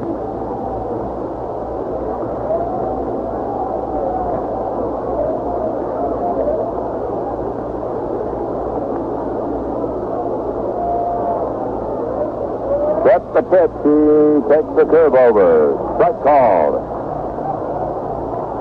3 straight singles breaking the tie, putting the Tigers in front. Matlack ready again. Dillard bent at the knee, standing deep in the batter's box. Now time called by Dillard. Steps out for a moment. The outfield plays him a little bit toward right. They've got the infield back in double play depth. The Tigers now have picked up 11 hits. Here's the step, the left-handed pitches. It is a curve fouled away into the Tiger dugout. Ripped in there pretty good. Strike 2. That was a change-up curve, and he pulled the trigger too soon. Got a run out in front of it.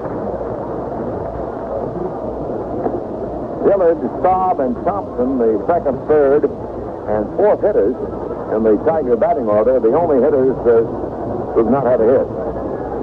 Now Steve digging in again. Wagner off second base. Big lead for LaFleur off first base. 3-2 Tigers, 7th inning. 1 man down. And Matlack decides he will straddle the mound and take a little bit more time.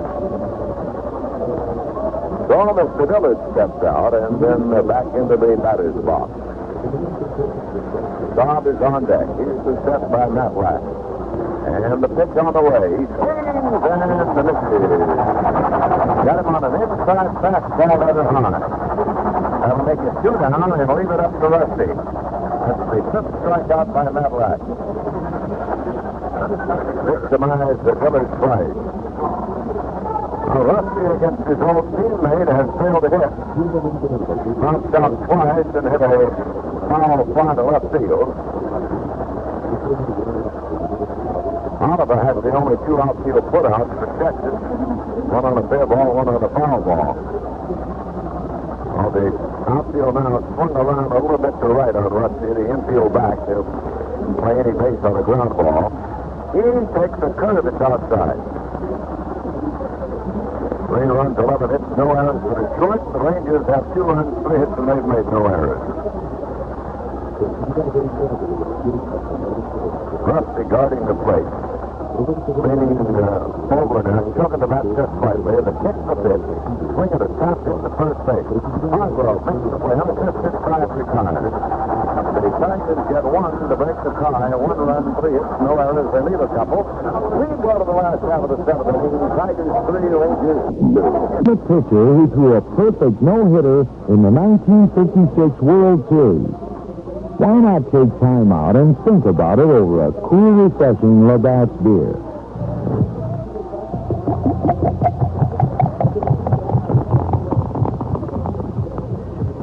Using an unusual no-wind-up delivery, Don Larson of the Yankees gained immortality when he retired 27 Dodgers in a row to give New York a 2-0 win. Great baseball calls for great beer. Labatt. Call for Labatt. Brewed in Canada since 1828. Distributed by Labatt Importers Incorporated, Buffalo, New York.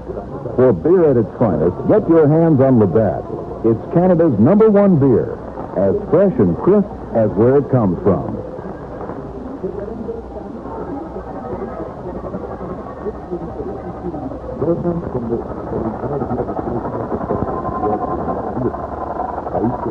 Well, the crowd here taking the old 7th inning. We've got a final from Cincinnati. Cincinnati dropped on San Francisco 12-3. Blew the losing pitcher and bottom to win it.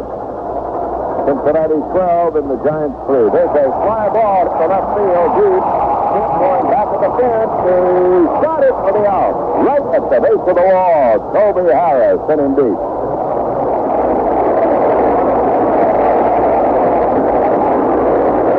That'll bring to bat Cordell Washington, who has struck out in singles so far in this game. Fredericks allowed a couple of walks in the first inning. Gave up a single in the second and a single in the fourth, and he gave up a home run in the first inning after one of his walks. And that's the 2 runs scored off the Bird. There's a bounding ball to short. Wagner gobbles it up on 2 skips. Throw to first. Got him. 2 away. Mark seemed to have a little trouble in the opening inning adjusting himself. Maybe it was the mound that he hadn't worked on in a while, or whatever. Anyway, the 2 walks in that first inning, with a home run in between, the home run by Oliver, sending the Rangers in front 2-0. Then the Tigers got 1 in the second, 1 in the fifth, and 1 in the seventh. Now here's Benitez, who had the hit in the second inning, and then in the fourth inning bounced the third. He takes the strike call. 3 hits off Fredericks. And the Bird delivers. Benitez tapped one toward the shortstop. Wagner has to hustle. He can't make the play. Grabbed the ball and couldn't hold on. It'll be a single. Rodriguez over near the bag, and he couldn't get over to cut it off. Normally, I think that would be a ball that third baseman would cut off. But Rodriguez couldn't get there. It was up to Wagner to grab it, and he did, but he had no play. And Benitez gets his second hit. He's the only Ranger with 2. That thick grass slowed it down, too, a great deal. Here's Bob Wells. He's hitting the fourth out to short. And as the fly to LaFleur in center, Ron made a good running catch on him. Switch batter batting left-handed. 2 out, 1 on, the tying run at first base. And it is a ball outside. Thompson holding with Benitez, a good runner.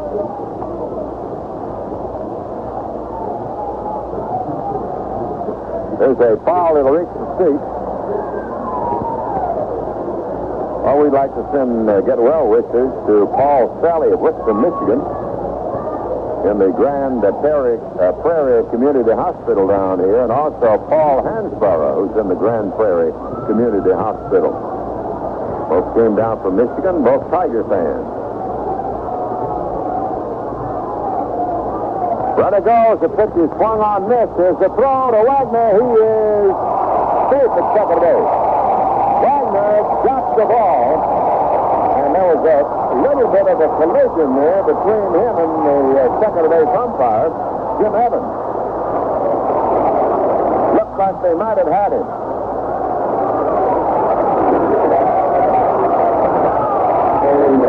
It's a stolen base. That's the official score's decision. The Rangers get that tying run at second base here with 2 down in the 7th inning. Wills taps one wide at first. Thompson has it. Tosses to Fredericks covering, and the side retired. Good play by Thompson and the Bird. No runs, 1 hit, no errors, 1 man left at the end of 7 in Texas. Tigers 3, Rangers 2. When an oil well comes in, it's a big deal. Maybe not exactly like you've seen in the movies, but it's a big deal. Approximately 9 out of 10 exploratory wells drilled a dry hole. So when you hit one after all that time, money, and sweat, it's really something. It's a big deal even though a lot of the oil you've discovered will never get out of the ground. You see, traditional methods still leave a lot of the oil in the ground. But now Marathon's developed the Mariflood process, designed to get a lot more oil out of existing wells, oil you could never get before. Marathon invested a lot of earnings over the last years to make the Mariflood process happen, because it's another way of doing it better.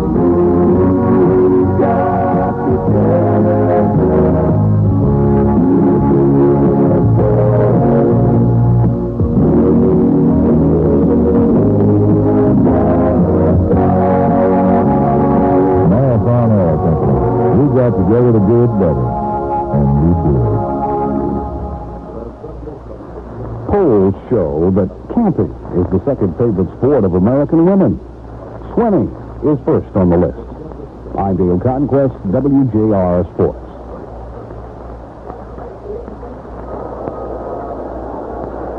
Tigers are batting now in the 8th inning. They have 3 runs, 11 hits, and no errors. The Rangers have 2 runs, 4 hits, and no errors. It's been a well-played, close game. Tigers have certainly out-hit the Rangers by 7 hits, but the Rangers had a 2-run homer to get them on the board right away. Since then, Fidrich has blanked them. Now, Jason Thompson will lead off. He's 0 for 3 tonight against the left-hander Matlack.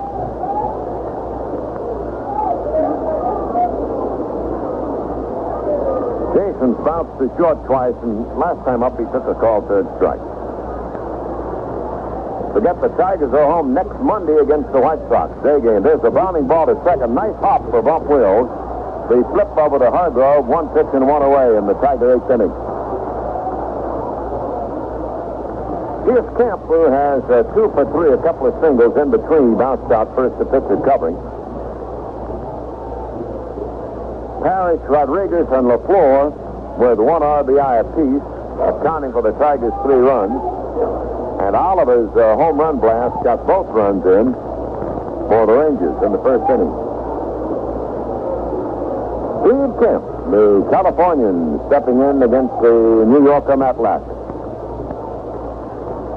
Very wide with a curve, ball 1 on Steve. Charlie Spikes waiting on deck.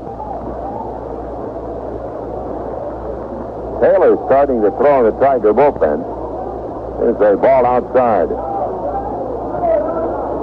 Also, they've got Crawford down there now.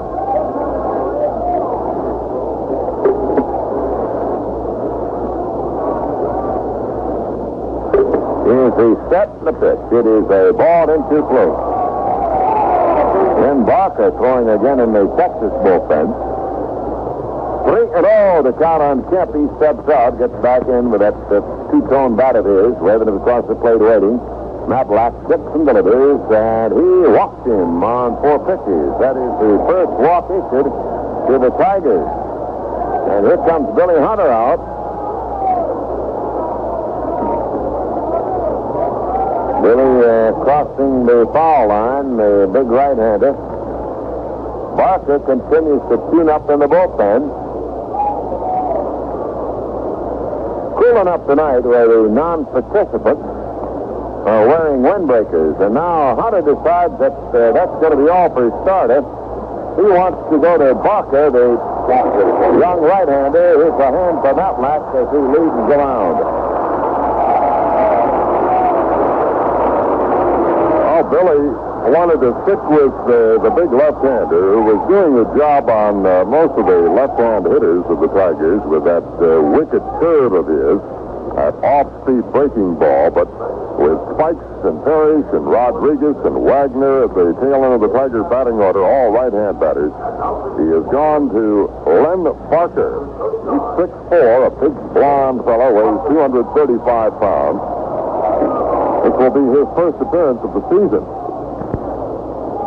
Barker is just 22 years old. He has a great fastball. In fact, he's had that fastball clocked at 96 miles an hour. And the fastest we've seen the clocking here tonight on either Matlack or Fidrich was 91 miles an hour for Mark. So Barker has got himself a fastball. He was primarily a starter earlier in his career. And in fact, at the beginning of the season last year, he was with the Rangers as a spot starter. And he went back to the minor league and was called back up later in the year. And from August 20th on was used strictly in relief, and in 12 games had an earned run average of 1.15. Overall last year, he's one of the few in the American League who managed to strike out more than he pitched innings. In other words, he struck out 51 in 47 innings. So he's got a good fastball, a strikeout artist. He won 4 and lost 1 last year for the Texas Rangers. He'll be facing Charlie Spikes, the first man to move in against him. Matlack goes 7 in the 3rd inning, and has allowed the 3 runs and 11 hits, is responsible for Kemp at first. Matlack walked just one. A man who's on first right now, and he struck out 5. Ernie? Johnny Spikes with a single and 3 chips off the starting pitcher Matlack. Now looks at the right-hander, Barker, and Barker delivers in tight. That one almost hit him. A hard 110. Jolly ducked away.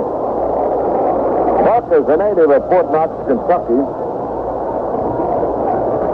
Makes his home in Traverse, Pennsylvania.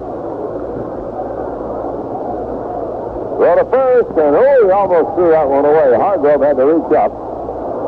Kemp is back in plenty of time.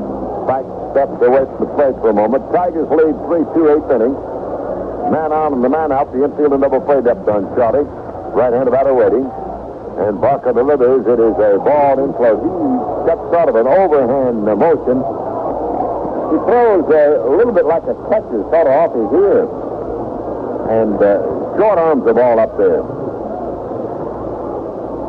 Big lead for Kemp. Here's the step by the young reliever, and he pitches a fastball that's fouled away. Spikes didn't get around on it. So far, he's just reared back and thrown the smoke.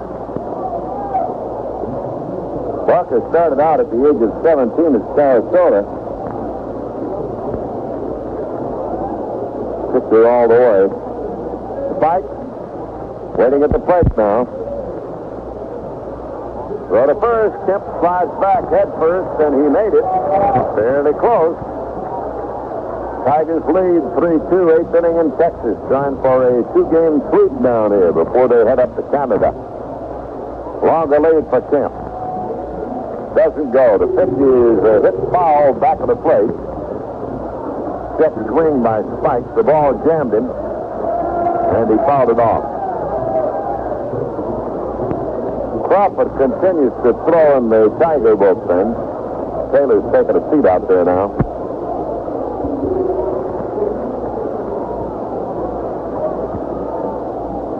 Barker, that's B as in boy, B-A-R-K-E-R, on the mound. Len Barker. Looking in, getting the side now. Takes his set position, holds it to the belt, delivers. Spike cuts and misses. Looked like a breaking ball in towards the knee. He struck it off.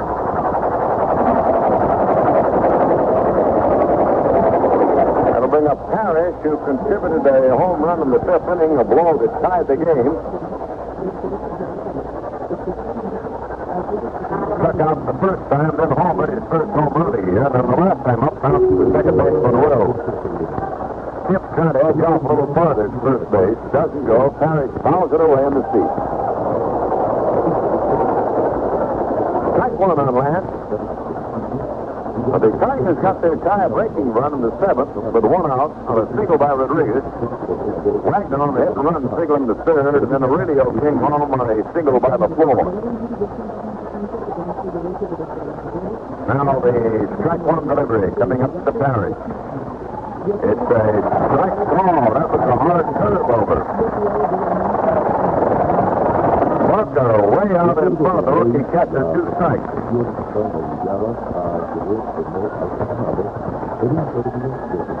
Long lead for Kemp. He doesn't go. The pitch is a ball high, Texas swing.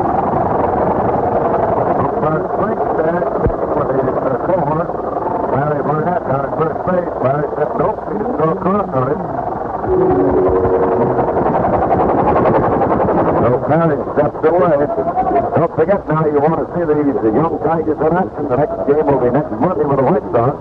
Tigers Stadium at 1:30. Barker ready, pitches, and it is a ball low. What a stop by Sundberg. That was a tough one. Ball hit about a foot in front of the plate and hard skip, and he was right there to glove it. Didn't even box it out in front. He grabbed it, and he was ready to throw in case Kemp was moving. Now Kemp edges off again.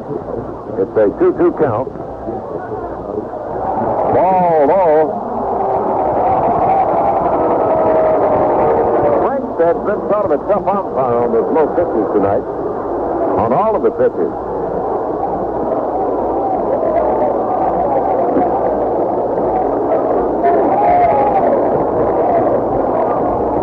count on Parrish. That means that Kemp can take off for 2 down. He's on the way. The ball is swung on and missed, struck him out. So Barker comes in and fans 2. Stop any potential trouble. And in the 8th inning, the Tigers, no runs, no hits, no errors, a walk. 1 man left. We go to the last half of the 8th. Detroit 3, Texas 2. I've got grease on my fingers, oil on my shoes, I'm all the way good as I could. But I wouldn't change places with anyone else, even if I could. I worked on every car, big and small, every kind of engine too. And there's one thing that applies to them all, whether they're old or new. You can't buy that truck for any kind of car in Chassis. You can't buy that truck no matter what the car in Chassis. And even when you're on the way, you're number one in your car. Some folks don't mind working in a big place, being part of a team. I prefer just me and that engine, nobody in between. You can't buy that work for any kind of car in Chassis. You can't buy that work no matter where you are in Chassis. And you number one in the world, they're number one in your car. No, you can't buy that work for any kind of car in Chassis. You can't buy that work no matter where you are in Chassis. No, you can't.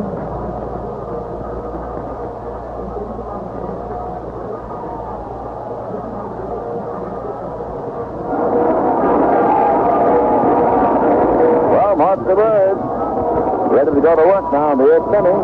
3-2, Tigers in the lead over the Rangers.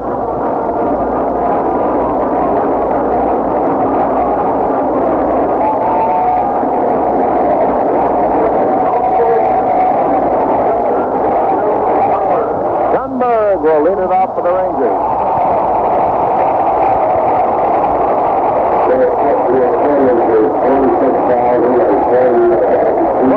26,049 out here for the ball game. There's a slicing drive to right. Fight comes on and makes the catch. 1 pitch and 1 away.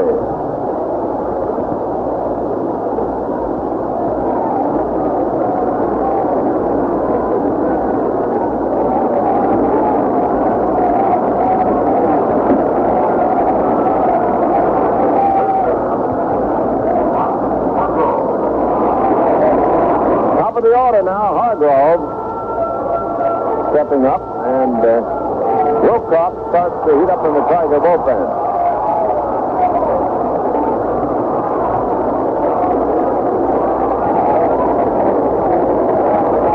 Tibbetts is sitting down on his haunches waiting for Hargrove to go through his routine, and now fires a fastball outside on Mike, ball 1. Mike has gone 0 for 3, flat out twice. In the middle time, he popped up to second base. One of the few who's hit the ball up in the air every time. Jammed by a fastball, and Jack Knight's out of the way. 2-0 on the Texas first baseman, Mike Hargrove.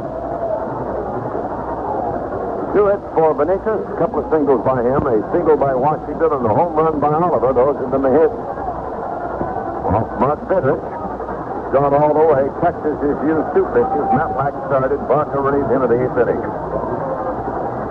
Now the 2-0 delivery. He flicks the ball outside. He gets the curve over. Man at the plate represents the tying run of the game. 3-2 Tigers lead in the 8th. There's a strike. He delivered a breaking ball down the high inside corner. Next Tiger action will be in Toronto. Will be on the air at 1:25. Detroit time with that one. Is a ball high. He walked it. The third walk gets here by Phillips, and the first one he's allowed since the first inning when he gave up 2. He may get a runner for Hargrove. Jorgensen coming in to run for Hargrove. And Frank Jorgensen running for Hargrove. Stoppers behind the mound between Fidrich and the shortstop Wagner.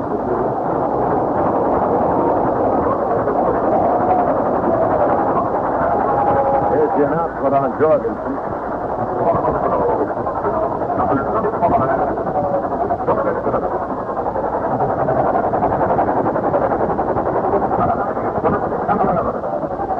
Campy Campaneris has walked, bounced out twice, and he starts to want to take the hard one, ball one.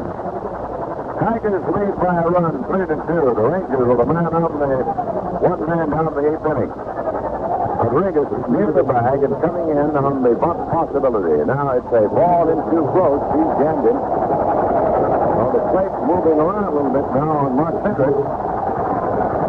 Harris wants to go on and talk with the pitcher.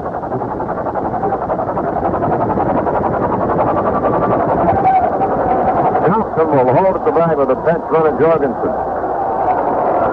Outfield is straight up on Campaneris. You have to guard all the exits against Campy. There's a strike on the outside corner. John Heller has started to throw in the bullpen now, along with Wilcox. Waiting on a 2-1 delivery. He swings at a bounding ball to third. Rodriguez comes up with it. Throw to Dillard. One relay to first. A double play and a beauty by the Tigers. Rodriguez and Dillard did a great job on that. Rodriguez caught the ball at the bag, fired to Dillard, who had a long way to go. He made a good pivot and fired over to Thompson to get the Tigers out of the inning. No runs, no hits, no errors, and nobody left to go to the ninth inning. The Tigers 3, the Rangers 2.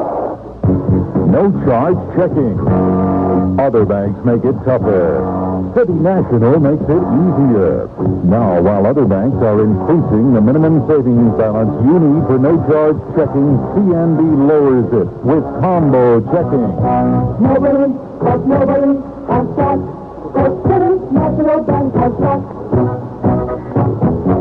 That's right. Some banks are raising the minimum savings requirement to a whopping $500, but CNB lowers it to $200. A $200 minimum balance in savings or a $200 minimum balance in your checking account, and you check without charge. $200 in savings or $200 in checking, and you write all the checks you want without charge. All your checks without charge. Other banks make no charge checking tougher. Combo checking makes it easier. Who's got it? Nobody. The City National Bank. Member FDIC. The 1938 Chicago Bears established a professional football record for the most fumbles in one season, 56. I'm Jim Forrest, WJR Sports.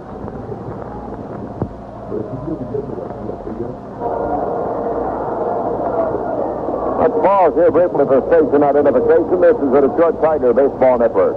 There's a chance of a few brief showers tonight, partly cloudy then through tomorrow morning, and a low in the upper 30s. Tomorrow skies partly cloudy, it'll be windy, and a high near 60s. Currently partly cloudy and 60.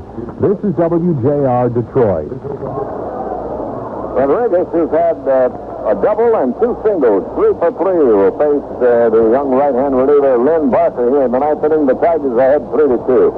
Jorgensen now playing first for Texas. Here's a pop-up out towards second. Wills is there. He has it for the out. 1 pitch and 1 down. Wagner will be the next batter. Steve Coleman and Fergie Jenkins, a couple of right-handers, are loosening in the bullpen for Texas.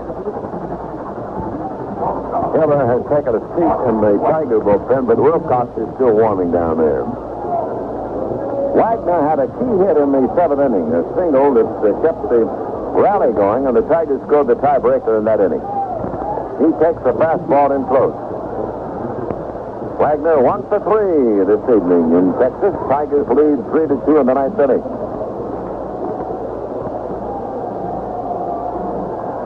Wind up by Barker. He pitches a high fastball, and the count is 2-0. Barker has faced the 3 men, struck out 2, and got 1 on a pop-up.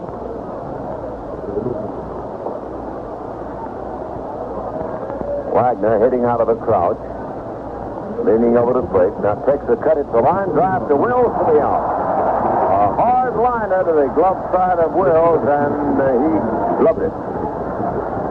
2 down, nobody on, and Ron LaFleur with 3 singles and a bounce to third steps up.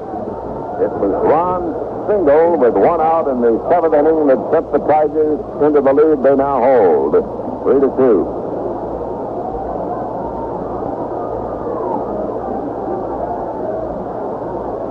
Len Barker winds and pitches. It is a ball low.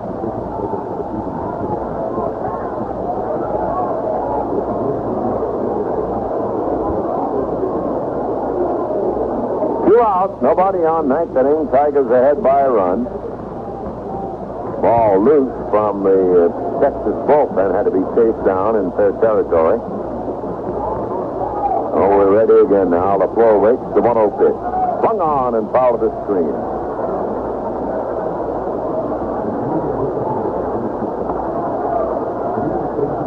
Billy Hunter's hamstrung a little bit here. He's had Umbarger went quite a ways last night, and the night before Moretti went quite a ways. He doesn't have another left-hander in the bullpen that he can go to because Lindblad's disabled.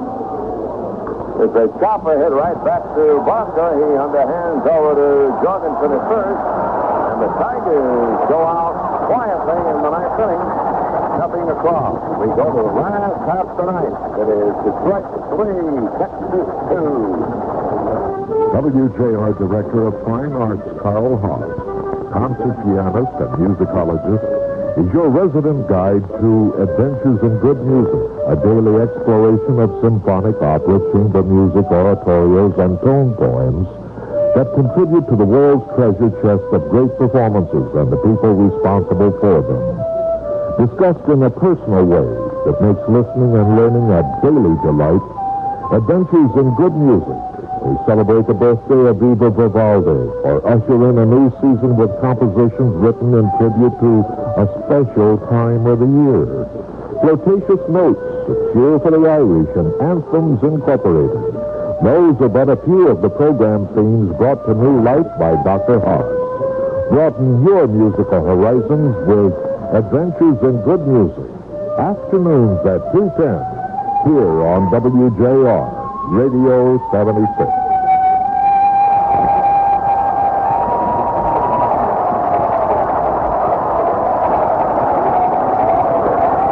Cedric's ready to work in the ninth inning. It'll be a tough three. Oliver, Zisk, and Hara. He'll have to get by. Oliver leading him out. He had a 2-run homer in the first inning. Left-hand batter cuts and fouls it away. After his home run in the first, he bounced to second base in the third. He grounded back to Cedric in the sixth inning. Zisk on deck, and then Kobe Harrow will follow. 3-2, the Tigers lead. Here's a foul off the mask of the catcher. Carey. Strike 2 on Oliver. The Rangers have left 3 runners on. They've had 4 hits. Tigers have left 7 on. They've had 11 hits. Here it comes. He takes the ball outside, high and away. Close ball game all the way. Never more than a 2-run difference in this game. Cedric delivers. Here's a set swing, and it's ruled the ball. Very close. 2-2 with a count on Oliver. Cedric gave him a low outside fastball. He almost hit on it. Mark talking to the ball a little bit. Works again. Swing and a miss. Tip to the net of Parrish for the strikeout. Cedric gets his 4th strikeout. This will be the batter now. He has walked, bounced to shortstop, grounded down his fifth to the first base. Right-hand batting, Ricky Zisk, the designated batter, steps up. Cedric working the ninth inning. He's got a 3-2 lead. It's a strike, curve across. Outfield is very deep, and the infield is very deep. And Rodriguez almost on the line at deep third base. Here it comes. He takes a curve that is over but low. So he has shown Zisk a couple of curveballs so far. Now Mark delivers. There's a swing and a miss. That one a little bit toward the outside of the plate. Mark looking at the ball, talking to it, tugging his cap. Looks into Parrish to get the sign. Zisk ready for the plate. 1-2 to count on him. Here it comes. Swing and a miss. He struck him out. Cedric going to the strikeout route here. He has fanned Oliver. He has fanned Richie Zisk. And now faces another tough hitter, Kobe Hara. Are those juices flowing now?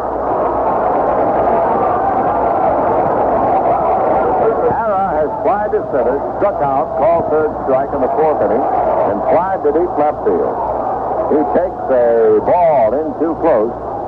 When Cedric has missed the plate in this inning, he's missed by a very small margin.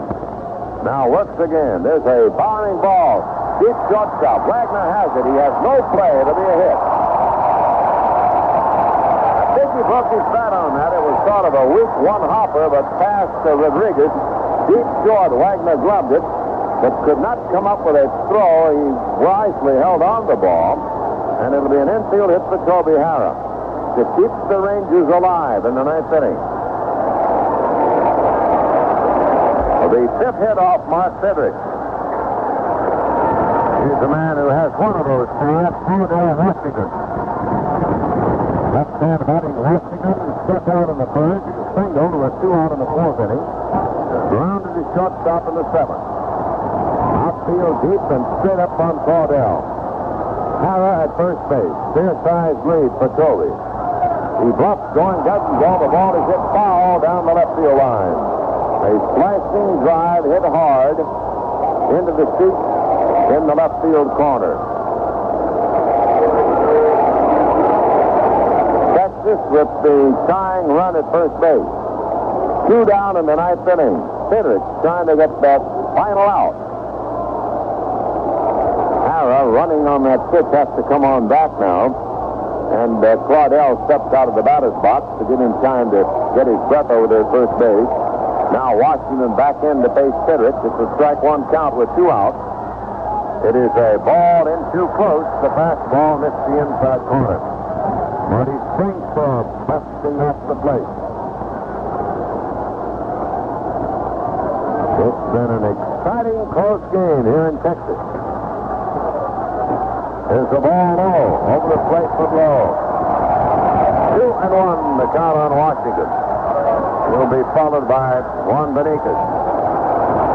Now Cedric making that motion, talking to himself, stirring up the crowd. Here's the set, here's the pitch. Swung on, line drive left field. Tip comes in, can't get it, knocks it down. It's a base hit. Harris stops at second. 2 men on, 2 men out. A line drive single to left. Tip dodged the ball, did a good job to stop it. Oh, the Rangers are riding the reins here now. They've got 2 men on, 2 men out, and it's Benitez against Cedric. That is the second hit for Washington. Benitez has 2. Benitez singled in the second, bounced the third in the fourth, and singled in the seventh. Well, the infield hit by Harrah kept it alive. Now then Washington laced the single to left, and now right-hand batting Benitez at the plate. And he takes the ball high, in too close from Mark Cedric. 3-2, Tigers lead. Outfield a little bit to left on Benitez. Noisy, excited crowd now. To set the pitch. Swung on a bounding ball hit to Dillard. He charges, gloves it, flips to first. The Tigers win it and sweeps the series as Cedric gets his second victory of the year. In the ninth, the Rangers, no runs, 2 hits, no errors. 2 are left, and the final score in Texas, the Tigers 3, the Rangers 2. You're at the plate in the Labatt's baseball trivia game. Here's the pitch. Who were the 5 great sluggers Carl Hubbell struck out in the 1934 All-Star Game? Relax and think it over a cool, refreshing Labatt's beer.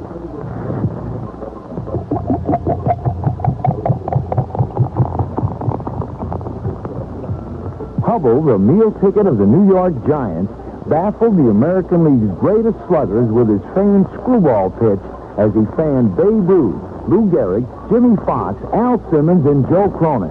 What a performance. Great baseball calls for great beer. Labatt. Call for Labatt. Brewed in Canada since 1828. Distributed by Labatt Importers Incorporated, Buffalo, New York. For beer at its finest, get your hands on Labatt. It's Canada's #1 beer. As fresh and crisp as where it comes from.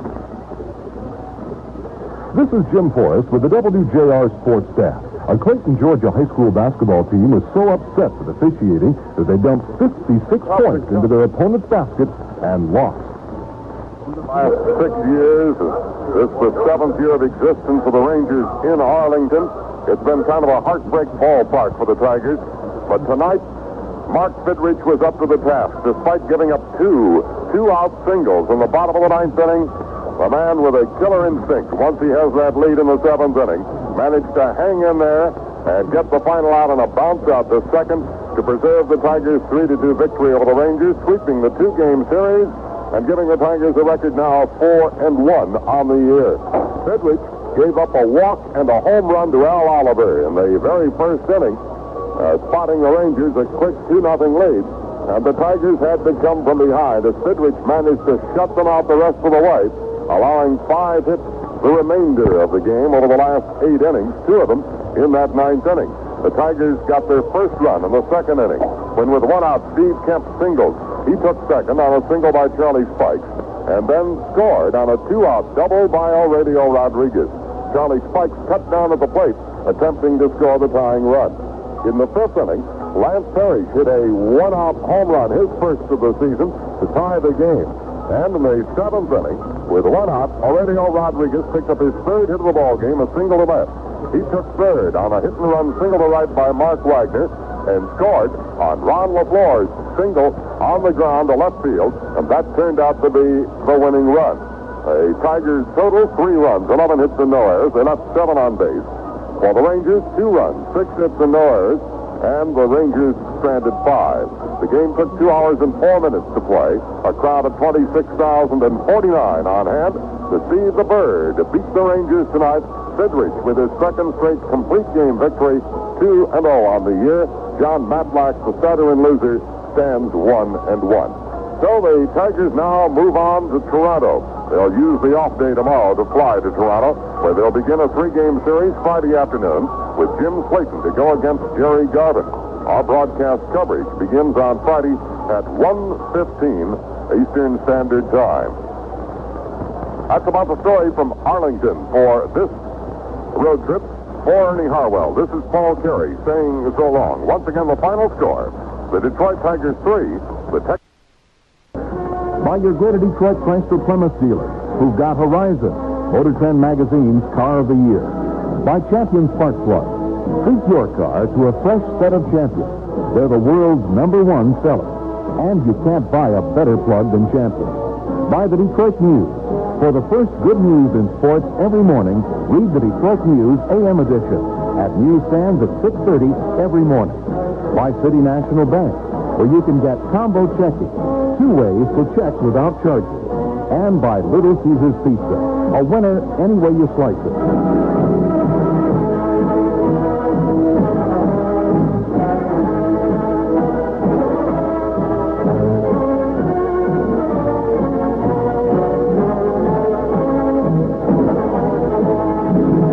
This is the Detroit Tiger Baseball Network.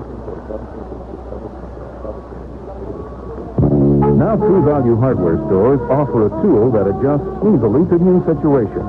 Their April tool value of the month is a fuller 8-inch adjustable wrench for just $1.99. It adjusts easily to a capacity of 1 inch to grip many different sized nuts and bolts when you're making auto, appliance, or small plumbing repairs. This thin-designed, professional quality wrench fits easily into small areas. It's made of drop-forged, heat-treated steel for strength and durability. And the lower jaw can be replaced for years of extra use. Go to your True Value hardware store and get the tool that adjusts easily to new situations. The fuller 8-inch adjustable wrench is just $1.99 at the April tool value of the month, while supplies last at participating True Value hardware stores.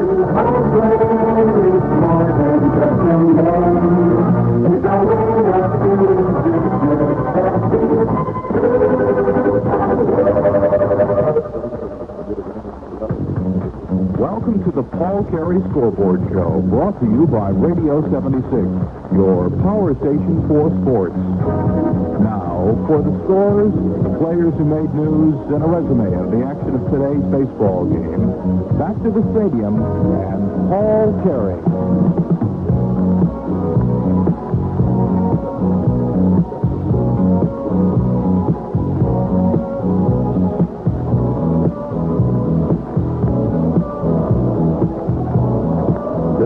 again from Arlington, Texas, where the Tigers and Mark Sidridge beat the Texas Rangers tonight 3-2. Let's check the scoreboard in the National League. One game played in the afternoon. That was at Chase Stadium in New York, where the Chicago Cubs beat the Mets 4-2. 4-9-0 for the Cubs, 2-5-2 for the Mets. Burris got the win. He's 1-0. Espinosa the loser for the Mets. Only 6,024 on hand to shave. Tonight at Philadelphia, in the bottom of the ninth inning, the Montreal Expos are leading Philadelphia by a score of 8-5. It's been Rogers, Thompson, and Knowles pitching for Montreal. Lonborg, Brewster, Reed, and Garber for the Phils. Carter and Spire have both homered with a man aboard for Montreal, and they lead it 8-5 in the bottom of the ninth inning. A game at Atlanta tonight between the Braves and San Diego was postponed because of rain. They posted the starters but never got underway. At Cincinnati, the Reds pounded out a 12-3 victory over the San Francisco Giants. 12 runs, 20 hits, no errors for the Reds. For the Giants, 3 runs, 5 hits, and 2 errors. Bill Bonham all the way for his second straight win as a new member of the Reds. And Vida Blue, getting his first start for San Francisco, took the loss. He was relieved in the 6th inning by Lynn McLaughlin. Curtis taking over in the 7th. Blue 0-1. Whitfield hit a 2-run homer for San Francisco, but they lost to Cincinnati 12-3. At Houston, in the 7th inning now, the Astros have a 10-6 lead over the Dodgers. Necro started for Houston. Joe giving way to Pence in the 5th inning. It's been Sutton, Huff, and Garman pitching for the Dodgers. Monday homered for the Dodgers. Howe has hit a 3-run homer for Houston, and the Astros have a 10-6 lead in the 7th inning. At St. Louis, in the bottom of the 8th inning, the Cardinals were leading the Pittsburgh Pirates 5-1. Porsche all the way for the Cards. Candelaria started for the Pirates. Tecalba relieving now in the 8th inning. I'll check the American League scores in 1 minute. Introducing RCA Select Division, quality video cassette recorders. RCA Select Division gives you television at its best when you want. Your RCA dealer gives you over $100 worth of video cassettes at no extra charge when you purchase Select Division. Use it to record movies, comedies, sports events, educational shows, classics. Hooks up easily to any TV. RCA Select Division records the program you're watching. Records one channel while you watch another. It even records automatically while you're away from home or asleep. In fact, with RCA Select Division, you can put yourself on TV. An optional camera allows you to make your own home movies and play them back. RCA Select Division, a convenience you can well afford. Right now, get over $100 worth of video cassettes at no extra charge when you purchase RCA Select Division. Over $100 worth of video cassettes, no extra charge at participating RCA dealers. Offer expires April 30th.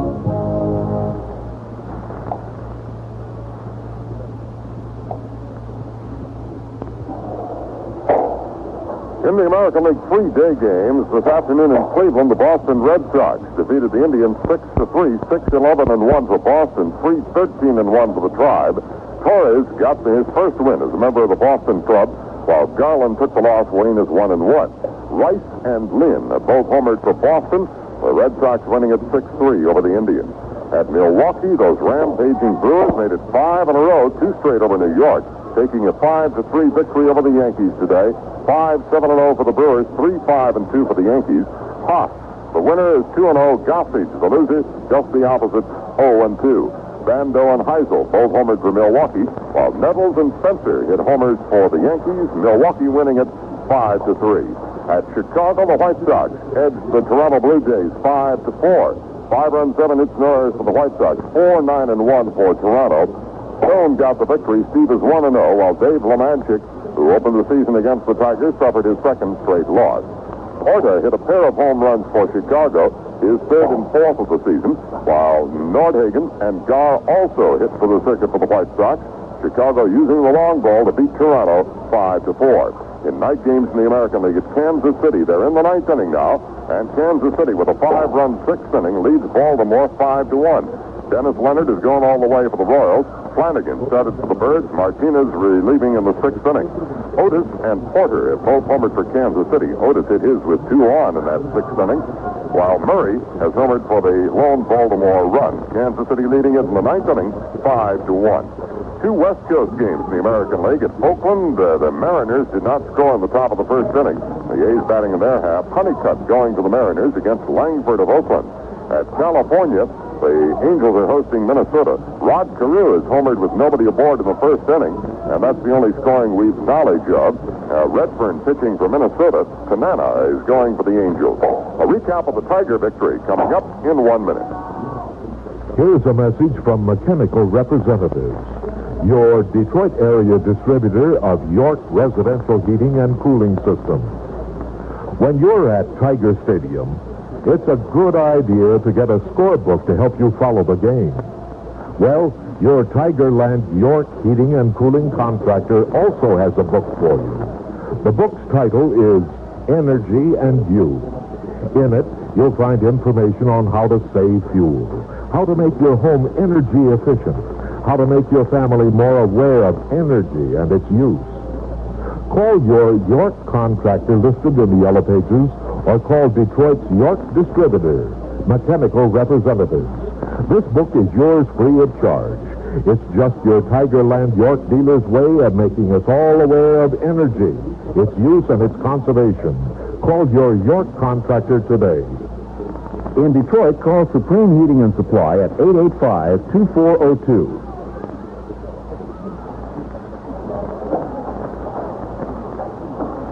Here in Arlington, Texas, the Rangers got a 2-run homer by Al Oliver in the first inning, and then Mark Fidrich shut them out over the last 8 innings as he pitched Detroit to a 3-2 victory and a sweep for the short 2-game series. The Tigers coming from behind, scoring a run in the second inning on a double by Aurelio Rodriguez. Lance Parrish tying the game with a homer in the 5th. Ron LaFleur picking up his 3rd single of the ball game to put the Tigers in front in the 7th inning. The totals for Detroit: 3 runs, 11 hits, and no errors. For the Rangers, 2 runs, 6 hits, and no errors. Fidrich all the way for his second complete game victory. Mark struck out 5 and walked 3. The loss going to the left-handed starter of the Rangers, John Matlack. The Tigers now 4-1 on the year. Move on to Toronto tomorrow to open a 3-game series Friday afternoon against the Blue Jays. And that's tonight's scoreboard show from Arlington, Texas. Paul Carey wishing you good evening. The Paul Carey Sports Scoreboard was brought to you by Radio 76, your power station for sports. The Paul Carey Sports Scoreboard is heard right after all Detroit Tiger baseball games. This is the Detroit Tigers Baseball Network.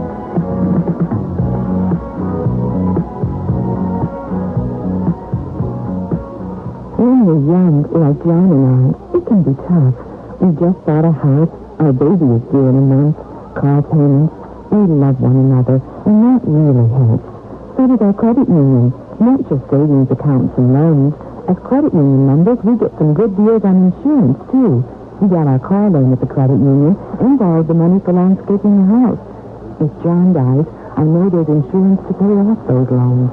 We've got family group life insurance, too, a special plan just for credit union members. It only costs $1.30 a week, but it covers both John and me. And when the baby comes, she'll be covered. John thinks it's going to be a boy, but mothers know best. After all, my mother told me about credit unions and about League Life and League General, their insurance companies. Credit unions and League Insurance. We belong, and so should you.